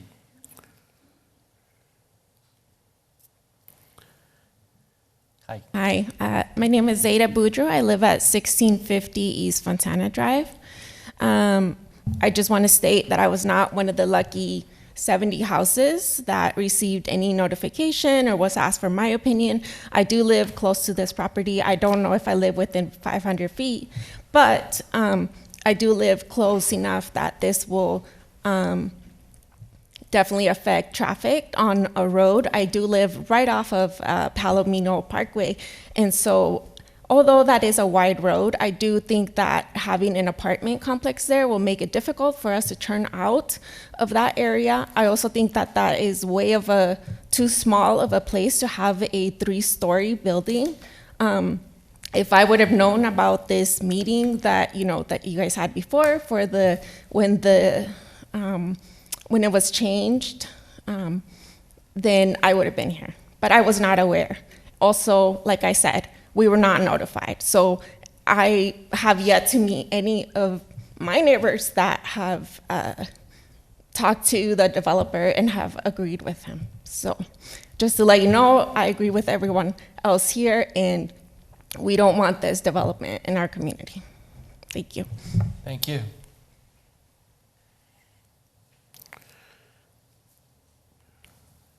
Anybody else, public, like to address this issue?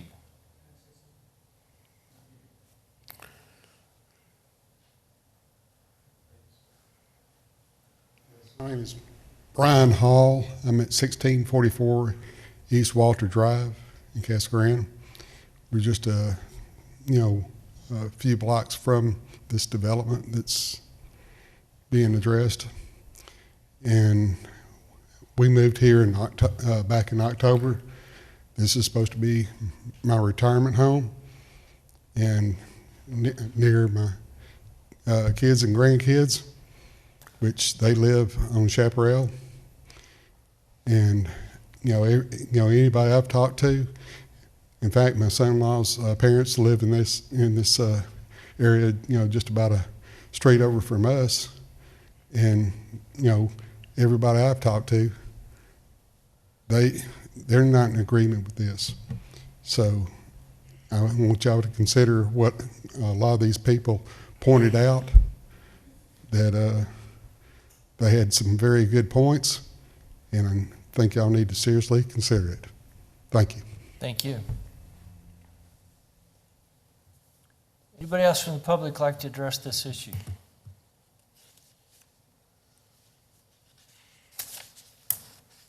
Okay. Seeing nobody else, I'll close the public portion of the meeting. Commissioners?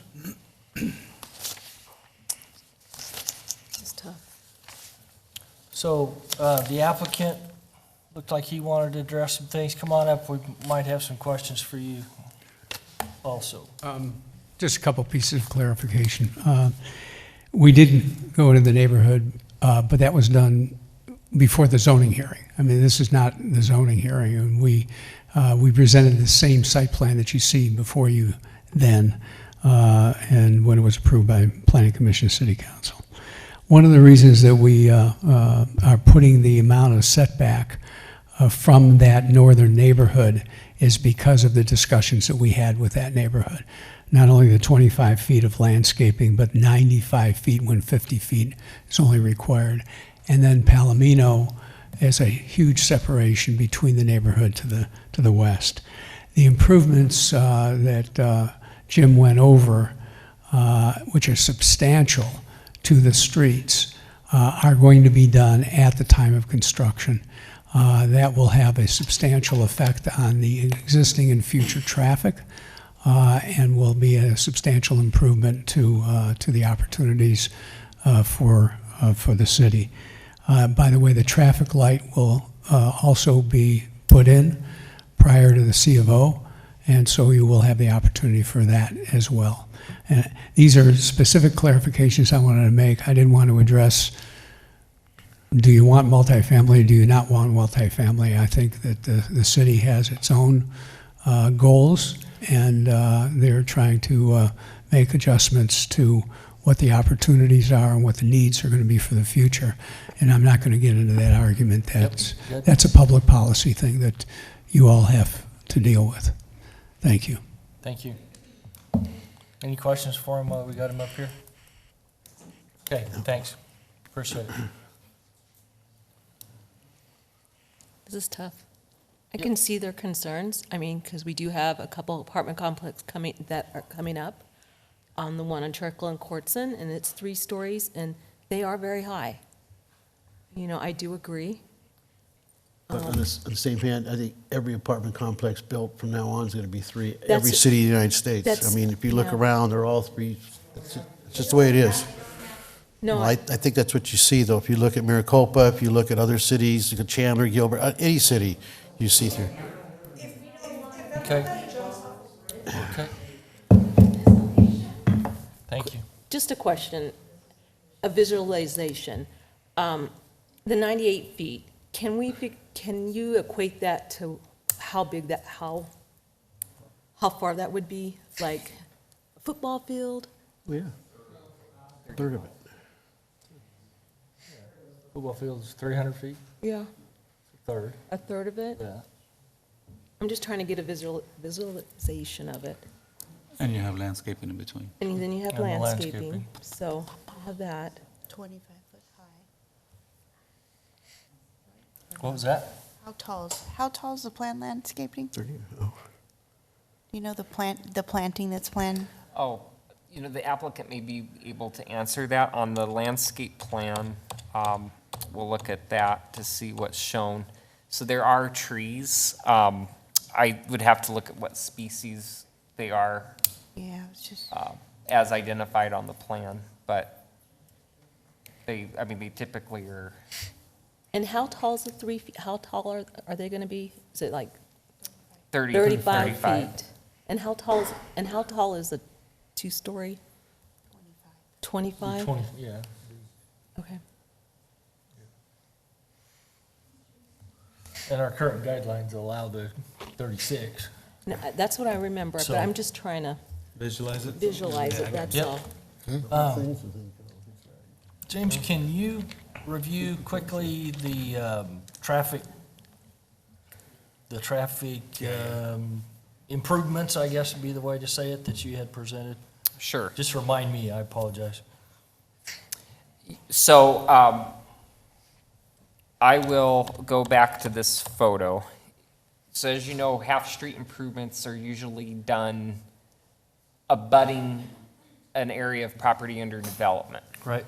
However, that's not always true. Sometimes it's an area abutting development and then some, if it's determined that the amount of traffic that is being put on the roadway by that area under development is going to be so much so that it requires improvements above and beyond that which is just adjacent to their site.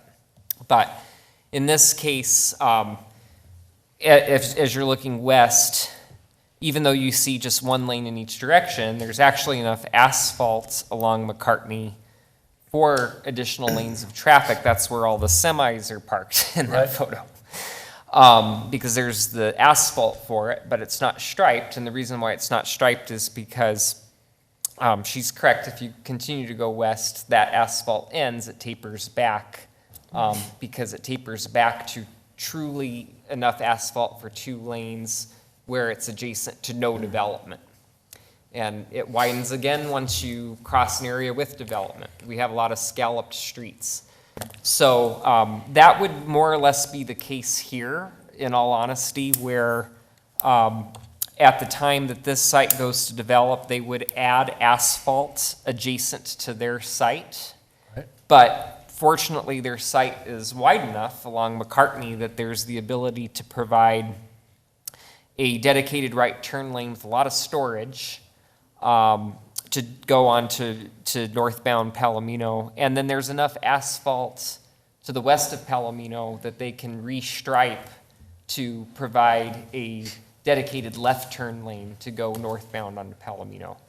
Now, apart from all of that, and apart from kind of that oddity of scalloped streets, the good news is that the city does have a capital improvement project planned, and it is funded, and it's in the design stages right now to make improvements to McCartney from I-10 to Pinnell.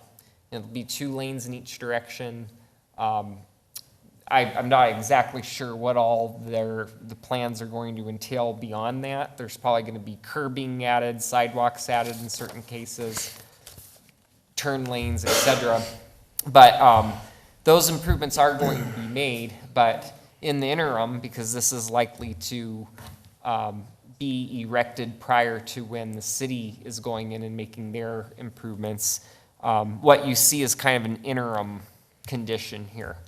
They're adding enough asphalt Right. for 2 lanes to go eastbound, but they can't stripe it for that because one of those eastbound lanes would run into nothing. So, that there's going to be asphalt there, so that when the city goes ahead and completes their other improvements to the east and west of the site, it'll be restriped to have 2 lanes in each direction and a center median. Thank you. So there's no timing, I mean, last year, voters approved the bond, right, that's gonna fund the McCartney Road improvements. I think that was mentioned at the State of the City earlier this week. There's no timing for, it's in design, but there's no goal for construction start? We'd probably have to ask our traffic engineer that question. Hi, Lanier. Yes, we have timeline for construction, but let me update you on the design. We have received 15% design, we have reviewed it, and now it is in 30% level. And we expect to complete the design by end of this year, calendar year. For construction, we are expecting from the beginning of next calendar year. Oh, Around, not too far away. At this time, the estimated duration is 200 days to complete. That's, Of course, subjected to funding adequacy. We have the fund, but when we go to construction, it can be a little bit different. Good news. Anything else? Nope, thank you. Sure. Oh, I had one more question. Yep. Jim, the fire marshal approves the major site plan, right? And that's approved before it comes to us, or does that get approved after? So the fire marshal was on the review of these plans, and it went through a couple of different cycles of review. I'm not sure at what review cycle he approved it, but ultimately there were adjustments made to the layout to where it was approved by the fire marshal. Thank you. Commissioner, if Yes. Can I add a little bit? Yes, also the Treacle Road is also under design and going in the full speed. So when Treacle Road improvement from Rodeo to McCartney happens, this will improve the overall traffic on McCartney significantly. And the next phase is Treacle Road from McCartney to Val Vista. That is also planned in the next few years. So overall, the traffic scenario will be improved significantly in this corridor. Okay, great. Thanks. I know, right? Okay.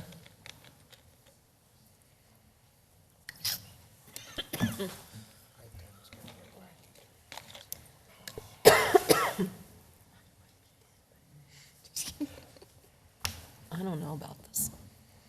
I do.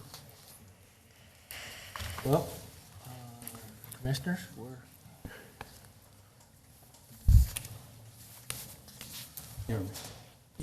so it's always a tough call about, because you don't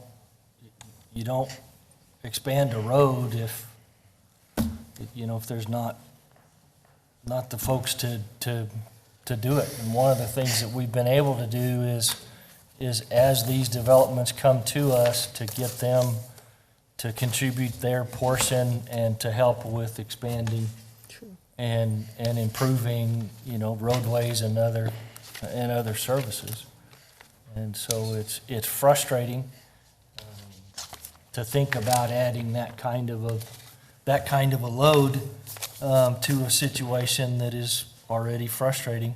But it's also an appropriate and way to get those improvements paid for is those new developments, help pay for those improvements. And so it's a hard and difficult stretch as we go along. That's my big political speech for the night. I'm done. I'm not saying it. Well, I'll say something else, but it won't. Yeah, I'll get off my soapbox now. Commissioners? Just one more question for staff. Please. On the opposite corner of Palomino and McCartney is Marbella. Jim, and do we know what stage that development is in? Commissioner Peters, they are in their final platting stage. They received approval by City Council, and for everyone's information, Mirabella is directly to the south. Palomino extends south of McCartney and continues at a southeasterly angle through the Mirabella development. But it's a, I believe, 206 lot single-family home subdivision and then a 25-acre medium-density residential area. But they did have their final plat approved, but we're waiting on the bond for the infrastructure to be received before we can record that final plat.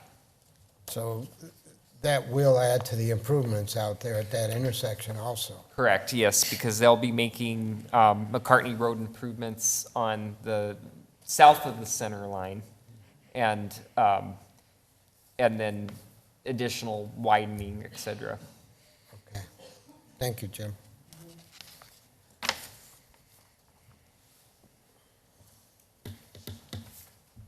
I'd like to make a motion. Thank you, sir. Jim, could I get the slide, please? I did. I got it here, but it's easier. I'm with you on that, buddy. I'd like to recommend that the Planning Commission move to approve DSA -23-00251, the major site plan for flats 387, subject to the following conditions set by staff. Okay, and that is the condition is presented. That's good. Correct. Okay, so I have a motion to approve. Second. And motion and a second to approve. Ready? Any discussion? No. Okay. All right, seeing none, please call the roll. Member Aldred? Aye. Member Vanderhayden? Yes. Member Hubbard? Yes. Member Peters? Aye. Member Estrada? Yes. Vice Chair Garza? Aye. Chairman Benedict? Yep, like I said, it's a difficult decision. They've done a good job with their presentations and plans to move ahead. And I'd sure like to see the improvements on those roads, and I'm believing that this is gonna help us. So I'll vote aye. Oh, dang it, I did get back on. Pass. All right. Recommend that the Planning Commission move to approve DSA-23-00257, the landscape plan for flats 387. I have a motion. Second. Second. Thank you. Motion and a second. Any discussion on the motion? Please call the roll. Member Aldred? Aye. Member Vanderhayden? Yes. Member Hubbard? Yes. Member Peters? Aye. Member Estrada? Yes. Vice Chair Garza? Aye. Chairman Benedict? Yes. Thank you, guys. Good plan. Appreciate your adjustments to the plan and efforts there. Okay. Can I make a motion to take a 5-minute break? No, you can't make a motion. I'm Motion to going recess? We've gone over my allotted time. We'll take a 5-minute break. Thank you. Thank you.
Next on our agenda, we'll have a public hearing, consider request from Brian Greathouse Birch in, the really hard name, DSA 23000164 for a zone change and DSA 23000165 for a master plan.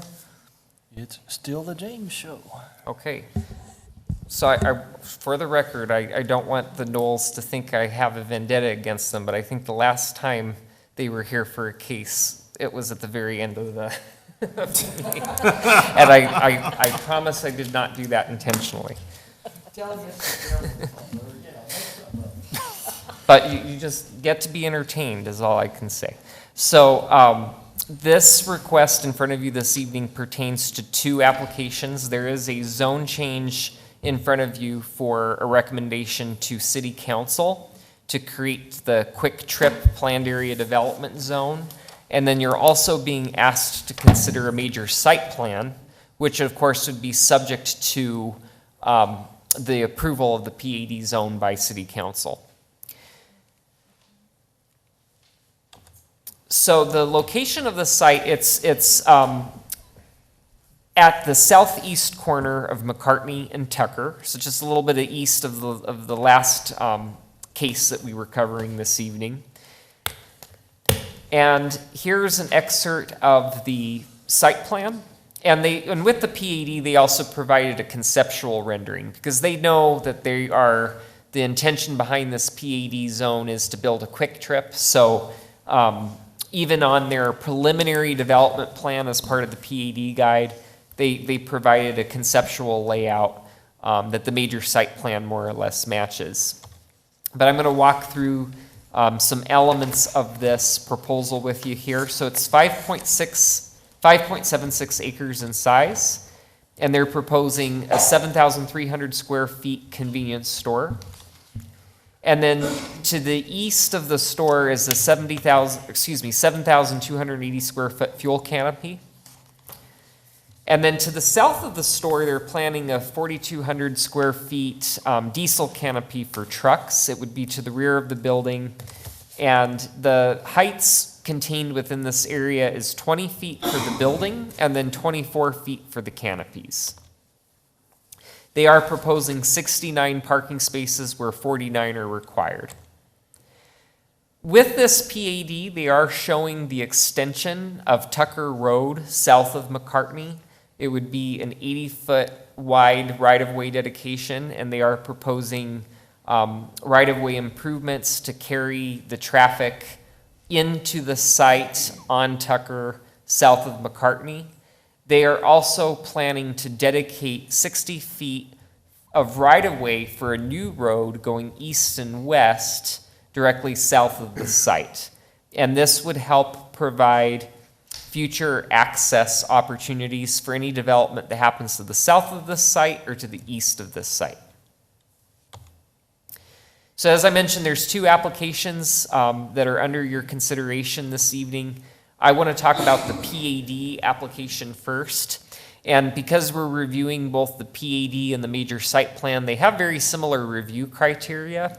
So what I'm doing is I'm just focusing on the review criteria that's truly the most unique to the PAD, and then when I go over to the major site plan, I'm going to be talking about the review criteria that's really the most applicable to that.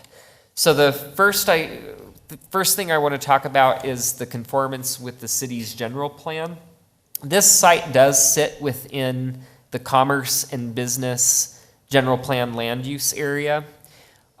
Within the commerce and business general plan area, it does promote and support highway commercial type uses. So not just gas stations, but also fast food restaurants, drive-throughs, etc. So it is considered appropriate given its proximity to I-10. And if you notice, there is commerce and business designation to the north and south of the site, and a little bit to the west. However, the bulk of the property between it and Marabella is within the neighborhood's general plan. So development at this location within that undeveloped neighborhoods part will probably serve as a transition, some sort of use that's probably not as intense as a gas station as you have a gas station to the east and then single family to the west. So one of the other criteria is that the action is consistent with the city's general plan, including the following goals, policies, and applicable elements. So one goal that this speaks to is create visibility without compromising attractive streetscapes or community character.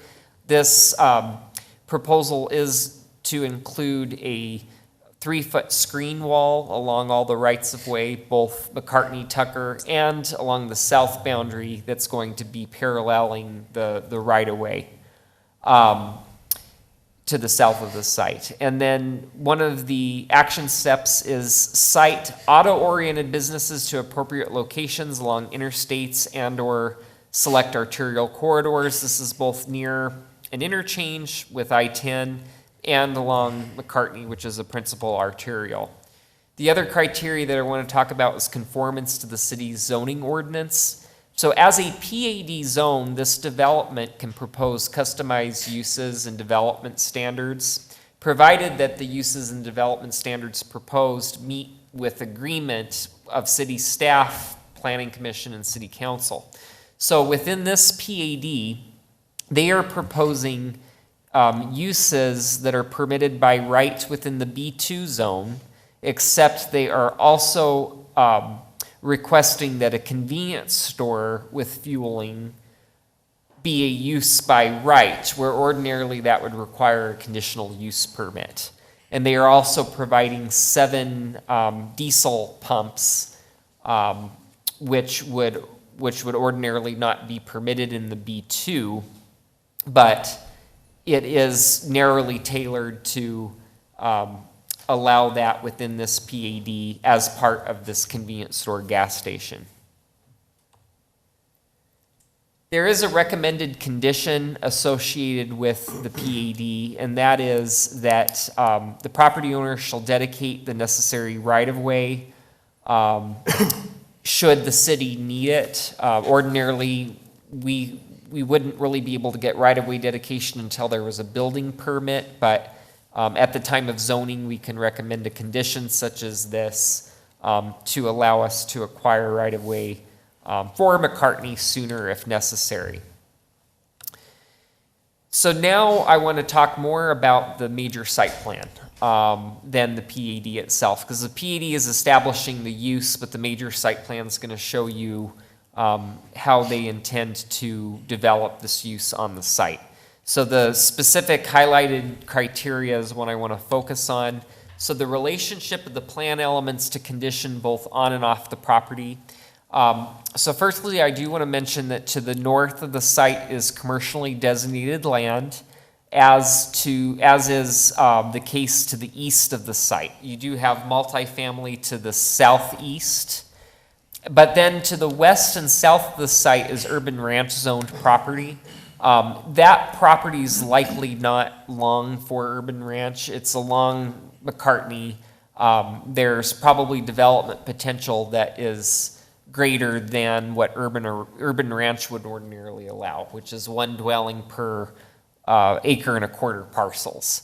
Some possible uses that could eventually be proposed in this area are probably hotels, fast food restaurants, although I know a lot of people would like to see some other kind of restaurant other than fast food, but given the location to the interchange, that is a likely request anyway. So there's a lot of potential along this corridor. A quick trip at this location with the fueling arrangement as proposed is appropriate, given that catty corner here is another fuel station and you have commercial uses planned for the north and east.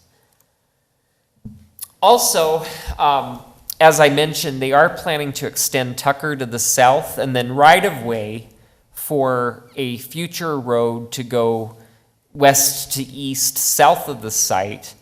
That's going to be a great opportunity because as sites surrounding that area develop, this is providing a way for those properties to get access to Tucker. Traffic and vehicular ingress and egress is probably the most critical topic with this major site plan.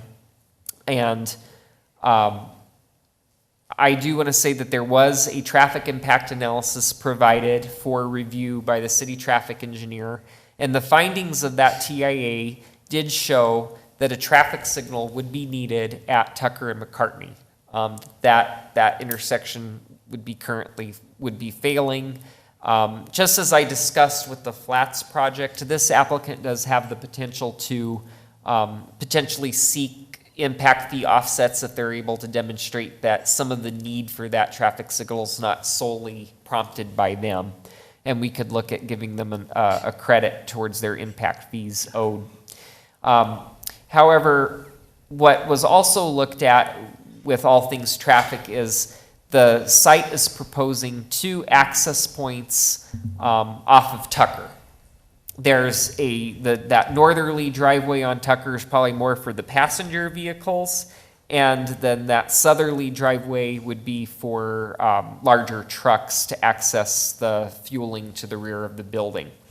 And then they're proposing a drive access to the east directly onto McCartney that's identified in the red circle. So with that arrangement, they would be required to provide a dedicated right turn lane on eastbound McCartney to turn onto southbound Tucker, and then they would be required to provide a dedicated right turn lane into that access drive to the east. The way the site plan is currently laid out, it proposes a 30-foot wide access drive, 15 feet of which is on the adjacent property to the east. And then Quick Trip has 15 feet of this access drive. So it's shared with the property to the east. But in order to share it with that property owner, there was an expectation of the property owner to the east to have a left in, because it allows that property to the east to be more directly accessed. Keep in mind, this is already pretty close to I-10. That property to the east is even closer. It has very limited opportunity for a lot of access drives as you get closer to the interchange. And so this left in would be beneficial for the easterly property owner, probably more so than for Quick Trip itself. But what is proposed here then with that left turn in is a 3/4 turn. So the city traffic engineer has not yet approved this TIA. The primary concern in his review is the allowance for that 3/4 intersection at that eastern driveway. The driveway does not meet traditional spacing requirements from the intersection, but a right-in, right-out driveway would be adequate. But for a 3/4 intersection, which would be right-in, right-out, and left-ins, the city traffic engineer has asked for a letter of understanding from that adjacent property owner that this will be their only primary access, and this access would be shared with QT. If they want to have full access, it would need to come from Tucker, where the traffic signal is.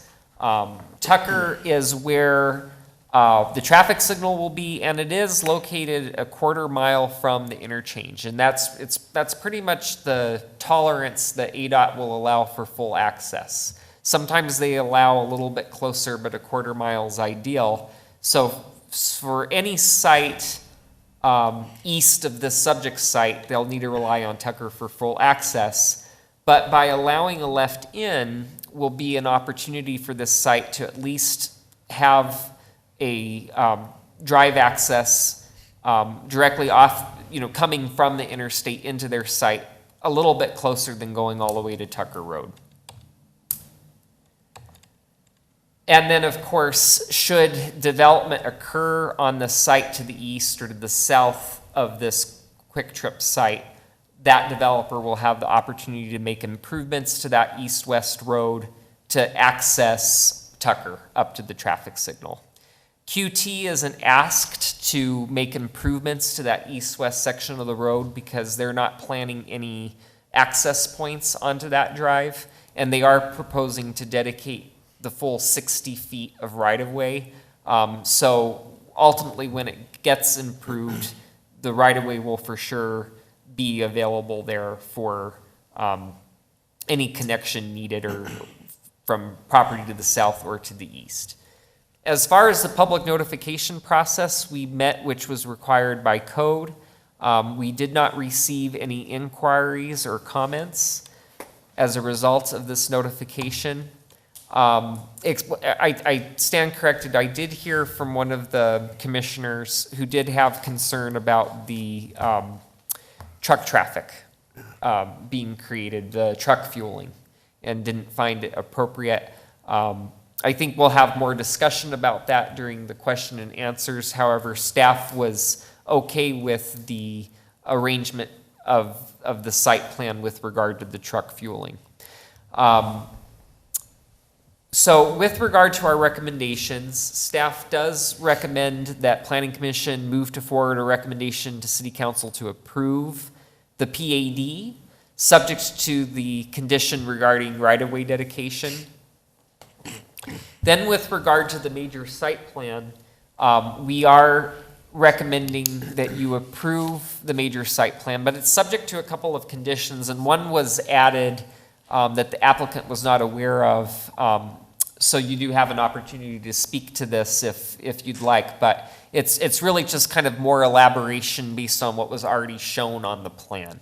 So the first condition is that the traffic impact analysis associated with this development is to be approved by the city traffic engineer.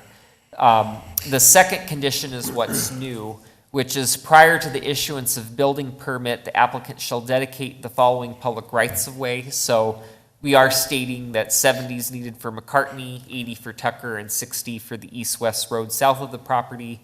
And then the third condition, which they're also already aware of, is the construction of a traffic signal at Tucker and McCartney shall be installed and operational prior to the C of O. And I'd be happy to answer any questions. Okay, commissioners, questions for staff? No. Those guys. No? Okay. Okay, would the applicant and their representative like to come forward and address the commission, please? Good evening, Chairman and Commissioners. My name is Daniel Chambers. I work for Quick Trip Corporation. I'm the real estate project manager for this site. I address out of 1116 East Broadway Road in Tempe, Arizona. I want to thank Jim for his very thorough presentation and staff for working with us on this. We're very excited to be coming to the community. We're looking forward to opening a new store here. I'm here if you have any questions or want to know anything in greater detail. I'll be here to answer any questions, but thank you very much for your consideration. I've got a question for you. Yes, sir. On the truck traffic coming in, those are the 2 points on Tucker, and we're bringing 53 footers in there, and they're going to have to turn around to get back out? Yeah, so that's a great question. So that bottom entrance there is intended to be for the over-the-road trucks. The front drive is intended to be for the passenger vehicles, as Jim said. We like to separate those two just because it's a safety thing.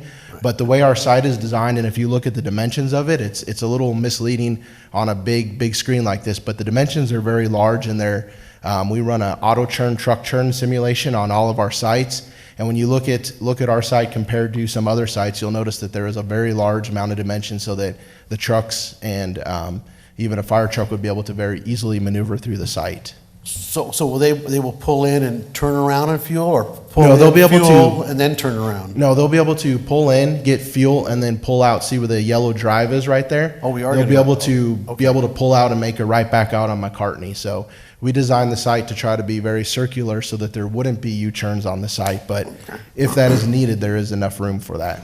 Okay, all right, thank you. Thank you. So the left in at the yellow line isn't intended for truck traffic, right? No, I don't think truckers will want to make that turn. That would be a lot more difficult. Than using the signal. Yeah, correct. And that left in kind of came a little bit later. We didn't think we were going to do that, but working with the city and working with the adjacent owners, how that left in came about, so. Makes sense, yeah.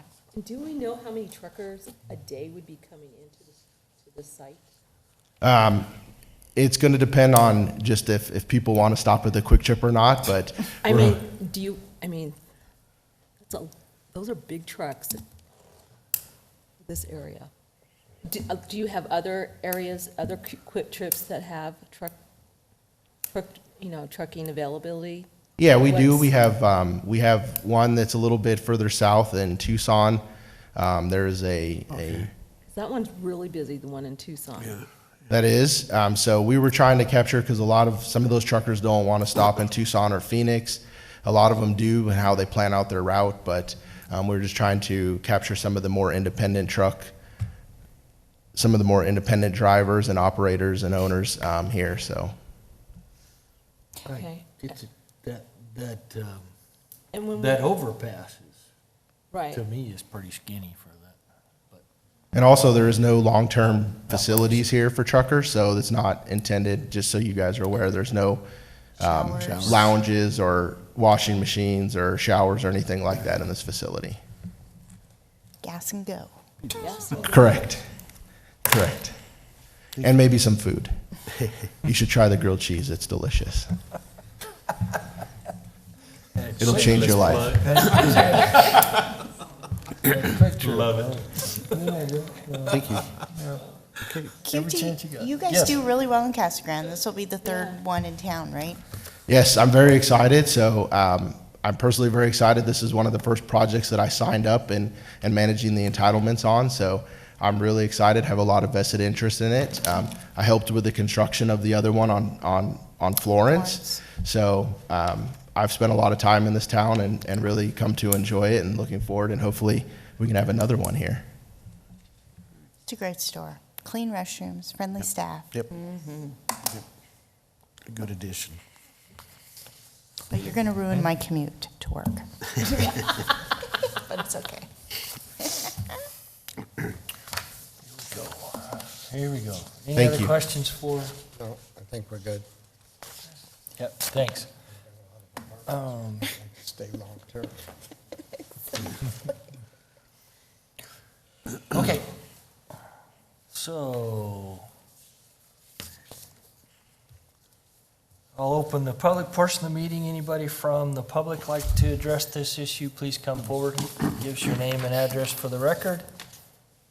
Catherine Aiken, 2937 North Pecan Avenue, in Casa Grande. Yeah, this is a terrible idea. The overpass can't handle that. Like, it's not designed for it, like you mentioned. The truck traffic, the proximity to like where I live, I don't want semis coming in there like all hours of the night. That's not okay. You haven't addressed at all like what any kind of environmental impact that would bring on. You're already bringing in how many, like 1,000 plus at least people that you're proposing to put into areas around this area. There's already not enough water, and then you're going to put in a potential site for contamination. Like, have you looked at environmental impacts of gas station and the tanks leaking into the groundwater, which you're already relying on to provide water for more people than it can handle? Like, have you? I don't know if anyone's considered that. The improvements to the road that you're proposing there isn't going to address the highway for trucks getting off of the highway and then getting back on the highway. That's not going to do anything. Like, sweet, you're widening that one section of the road. That doesn't help to actually get the trucks in there and out. You're proposing to have an additional light. How many lights? You're going to have 3 lights from I-10 to that intersection there for Peart. 3 lights. That's ridiculous. That's seriously ridiculous.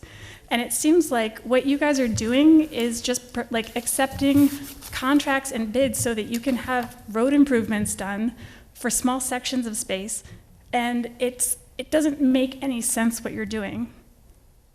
So I think this is a really bad idea, and I don't hear any address to concerns like that I've brought up, So I think you guys really need to reconsider, respectfully, please reconsider what you're doing here, and like why you're doing these things, because it's not making the place where I live better. It's making it worse. It's like without foresight or it's just not a good idea. Thank you. Anybody else from the public like to address this issue?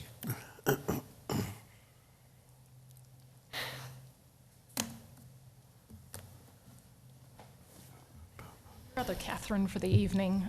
Catherine Blaker at 1789 East Chaparral.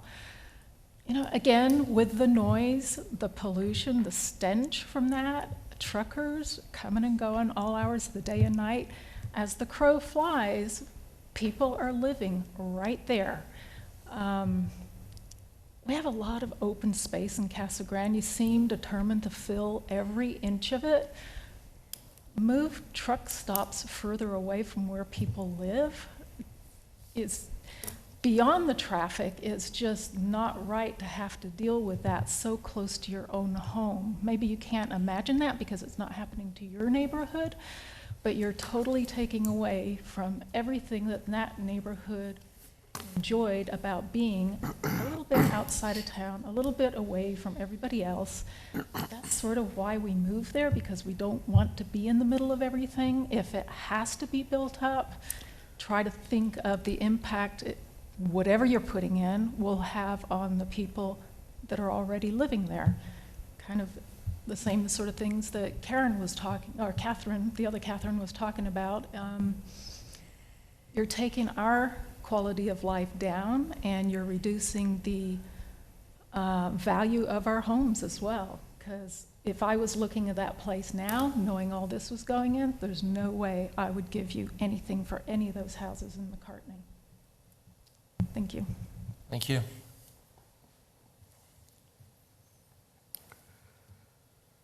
Anybody else from the public like to address this issue? Seeing none, I'll close the public portion of the meeting. Bring it back to the commissioners.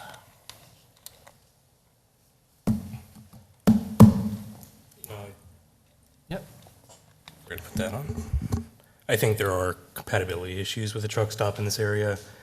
We know Marabella, it's in final plat, 206 more single-family units. McCartney Center, the PAD we approved a few months back, just east of the site, has multifamily in it. The commercial area north of the site within the McCartney Center PAD, we heard an amendment to that PAD to change some of that commercial to residential, which we just approved a site plan for. And there's 2 other vacant lots within the McCartney Center PAD that are slated for high-density residential. So I could definitely see that commercial area within the McCartney Center PAD going further amendments for more residential, just because I know commercial is not a hot land use at the moment, especially since COVID. So the amount of residential in this area, I don't think a truck stop is appropriate to put in the middle of all of that, especially when, I don't know if you guys have visited the Quick Trip site on Ina Road in Tucson that is a truck stop. It is quite busy, and I don't want to malign Quick Trip Corporation, but when I went there a couple times over the past couple weeks, what I've seen on that site is chaos, and parking on their empty lot next to that site of up to 10 trucks. I think it was 7 p.m. at night I went over there. And so just what this would invite into this area that is much more residential than that Ina Road location, which is surrounded by Town of Marana's Public Works Yard, a Harley-Davidson dealership, Tank's Green Stuff, which is a giant composting yard, waste management. It's a much more industrial area, and that's appropriate for that truck stop. This area, I don't think the truck stop portion of this quick trip is appropriate. I would see it more appropriate down towards our industrial and agricultural area off of I-8, but not necessarily here. And that's I don't think the truck stop portion, the actual quick trip, if you want to do a regular gas station, I think that's typical neighborhood commercial that gets approved in most places, but the truck stop portion itself, I don't think is appropriate. So does that one on Ina have showers? No, I believe it's just So scales. technically, I don't think it's a truck stop. I think the trucks you're gonna see coming in there are gonna be mostly bobtails, because the truckers usually like to go into a full-blown truck stop that's got the full services. So I don't think you're gonna see a bunch of semis lining up to go into that one. Some you might, but I think it's the smaller diesel truck, I'm guessing. We already have truckers already. Huh? We already have truckers. Yeah, I mean, On- I don't know they why are they would parked. bypass right there to stop here when No, it no, is a no, little no, no. I narrow. mean, we area. already have truckers on McCartney, Oh, just yeah. parked there. Oh, yeah, because they go to Fry's. Yeah. Right, so you're just I think they adding live more. there. They pretty much do. I just think we're adding more onto this road, and then you're gonna, and the overpass from I-10 just going, it's not set up. I don't understand why we would have a truck stop in the middle of, a multifamily area. I don't see it at all. So Okay, I go ahead. think the I-10 widening project is going to solve the McCartney overpass problem, which I can't, I was looking for the video because they've flown all the future improvements, and this interchange is going to change dramatically with that situation. They have to widen the bridge. They're going to widen it for Sure. the full section, Yeah. the 5 to 7 lanes, Certainly, whatever that's the. gonna happen at some point, right? Yeah, should start soon. 2025 and be open in 2027, right? Okay. Commissioners, any other? I guess I kind of want to ask the applicant, is there going to be some regulation whether they're parking there long-term, overnight? Is somebody going to be monitoring that? No, great question. We don't allow the overnight parking. That's not something that we want. The intention of what we're trying to do is go after the independent trucker. We don't have any large fleet accounts like Love's or Flying J, so we don't have any large trucking fleet accounts. We want to get the independent trucker to come in. They want to come in, they want to gas up, they want to maybe get some food, and they want to get back out. Can you also speak to some of the environmental compliance that you have to do with Yeah. installing No. a gas station? Excellent, thank you. That's a great question. So we take a lot of pride in what we do in terms of our fuel system and what we have to go through for environmental compliance. So all the Quick Trip facilities have to go through a rigorous review with the state. It is controlled by the state. We have to go through all of the ADEQ, the Arizona Department of Environmental Quality compliances. One of the things that is very unique about how Quick Trip designs our stations is all the pipe. Anytime you have two pipes put together and you have a joint, you have a potential for a leak. So everything is designed to go from one filling MPD multi-product dispenser to the other, and there's no breaks in the line at all. And then wherever there is a joint, it's in a double fiberglass sump, and there's a brine in between it, and they're filled with pressure sensors as well as other sensors. So it'll detect if the leak, it detects, I think it's a half a pound of pressure change in there. All the fuel tanks are all double-walled fiberglass that have a brine inside of them and also have filled with sensors. We constantly have a system that monitors and checks to make sure that there is no leaks. It's always back pressuring the system to check for leaks and make sure that there is no leaks. You can look us up. We have a very good track record of not having leaky facilities. We maintain all of our facilities very well so that we don't have that problem. All the Quick Trip techs that you see are all Quick Trip employees that are out there maintaining the fuel system as well as the site. So that's one of the big ways that we can avoid maintenance solves a lot of future problems. So that's why we spend a lot of time and a lot of money into maintenance on all of our facilities. Also, the traffic that's been brought up, and that is something that we did look very closely at because that is a concern. The RTIA has been reviewed and approved by ADOT as well as been reviewed. It's not quite approved by the city, but I believe that we are right there able to approve it. I think we have all the comments addressed at this point. So it's been reviewed by multiple people and multiple agencies, excuse me.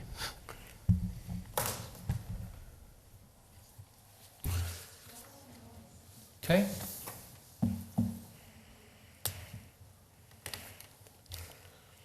Anything else, commissioners?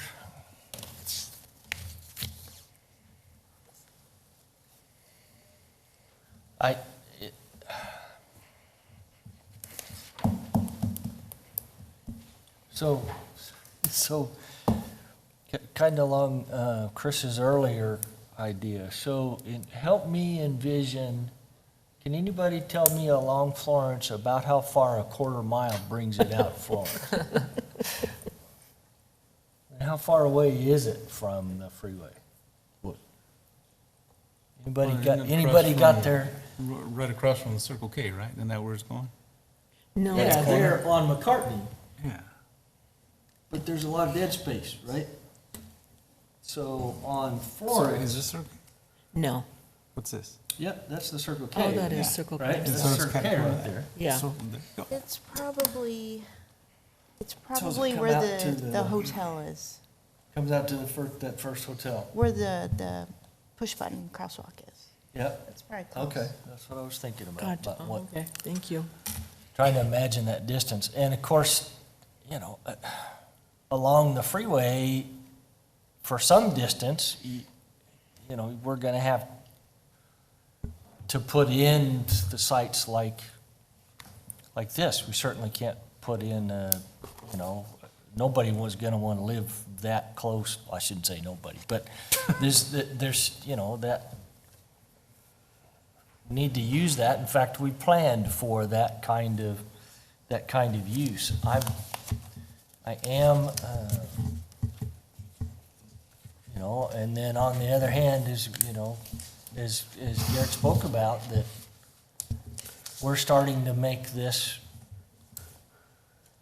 is going to be the beginning of bringing in trucks into an area that is highly residential, just down the road, just a little bit. So it's a little bit of a challenge for my mind as far as that 100%. that goes. In the future, who knows what will be there, but anyway, that's my challenges. I got on the soapbox again. You let me do that. It's a long night. It's a long night, yes, sir. If it was just a regular QT, Oh. I love QT. Yep, be pretty easy. It would be nuts. So commerce and business does allow for light industrial? It does, Okay, which is the zoning they're in, right. which is all along. You have some industrial sites that we recently, I think, worked on near Florence, too, with some sort of industrial.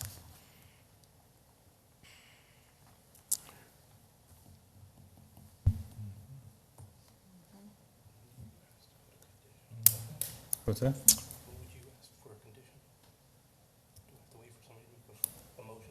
No, you can make the motion. No, with a what's condition. your question? I would just like to make a motion to add truck fueling as a prohibited use to the zone.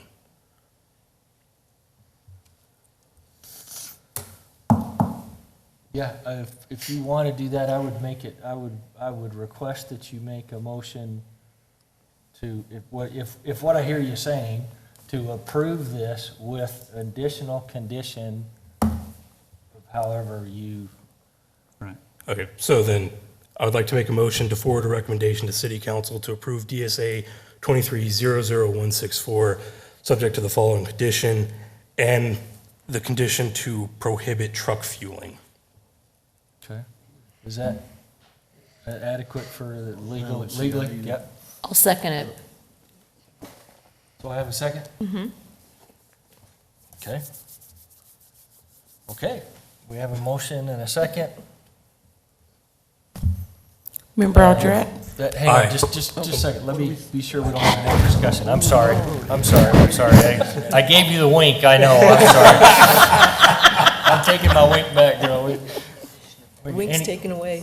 So, any discussion from commissioners about that motion? Any senses about it? I'm not sure exactly what it was, 100%. It's just taking the trucking Oh, out. all right. Okay. Now the staff is over there discussing it. So, How do you yes, take trucking away from diesel? It's two different things. A lot of cars have diesel too. I mean, you can't, I think what do you say, a truck 35 feet can't go in there? I mean, I'm not sure what you're gonna. Well, I mean, trucks currently use the Circle K with diesel Sure they pumps. do. So this would still have diesel pumps, I'm assuming, if you didn't have truck fueling Right. to your normal. And then they got a little bit bigger space for the little bigger trucks that, like your 25 footers, 30 footers. Okay. I think we're also Yes, missing, go ahead. we're missing a population too of, trailers and horse trailers and, those folks, just your regular folks that need Which those, would go in need there. those Which long would go in days. there. They're gonna go in Absolutely, there whether absolutely. They it's- would go in there. Sure they would. okay. Any other, So with your motion, would that have restrictions to that condition? Would there be just absolutely no truck fueling? Yeah, so the truck fueling would be not possible to do on the site. So All trucks, even F-150? well, just the canopies, the scales. That's what we're all of saying. That's it. what I'm saying. Tractor trailers. Restriction. Tractor trailers. Tractor trailers is what he's So- referring to, I'm sure. yes, yes, Mr. Paul? Mayor, look, if this motion passes, how staff would implement it is we would eliminate the semi-fueling area from this drawing. Yeah. There still would be diesel pumps at the normal pumps Right. for, motor homes, small trucks, cars. We would just eliminate the semi-truck fueling area. That, I believe, is the intent. Yes. Exactly, yeah. That's kind of why I was asking the attorney if there's a better way to say it, because I don't know, because it's going to be, all of those questions that go through my mind is, the unintended consequences of some of the things that we pass can be interesting, so. Does that take care of your, Yes, that Okay. answers my. your concern? Well, take care of it, but. Okay, anything else? Any other discussion about the motion? No. Okay? All right, please call the roll. Member Aldred? Aye. Member Vanderhayden? No. Member Hubbard? Yes. Member Peters? Nay. Member Estrada? No. Vice Chairman Garza? No. Chairman Benedict?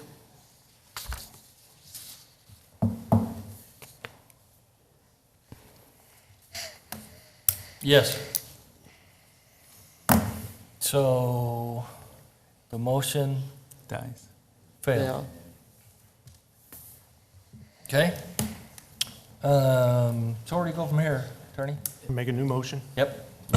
We need a motion for something on this. I'll make a Deny it or motion. approve it, or? Can we get back to the slide with the motion?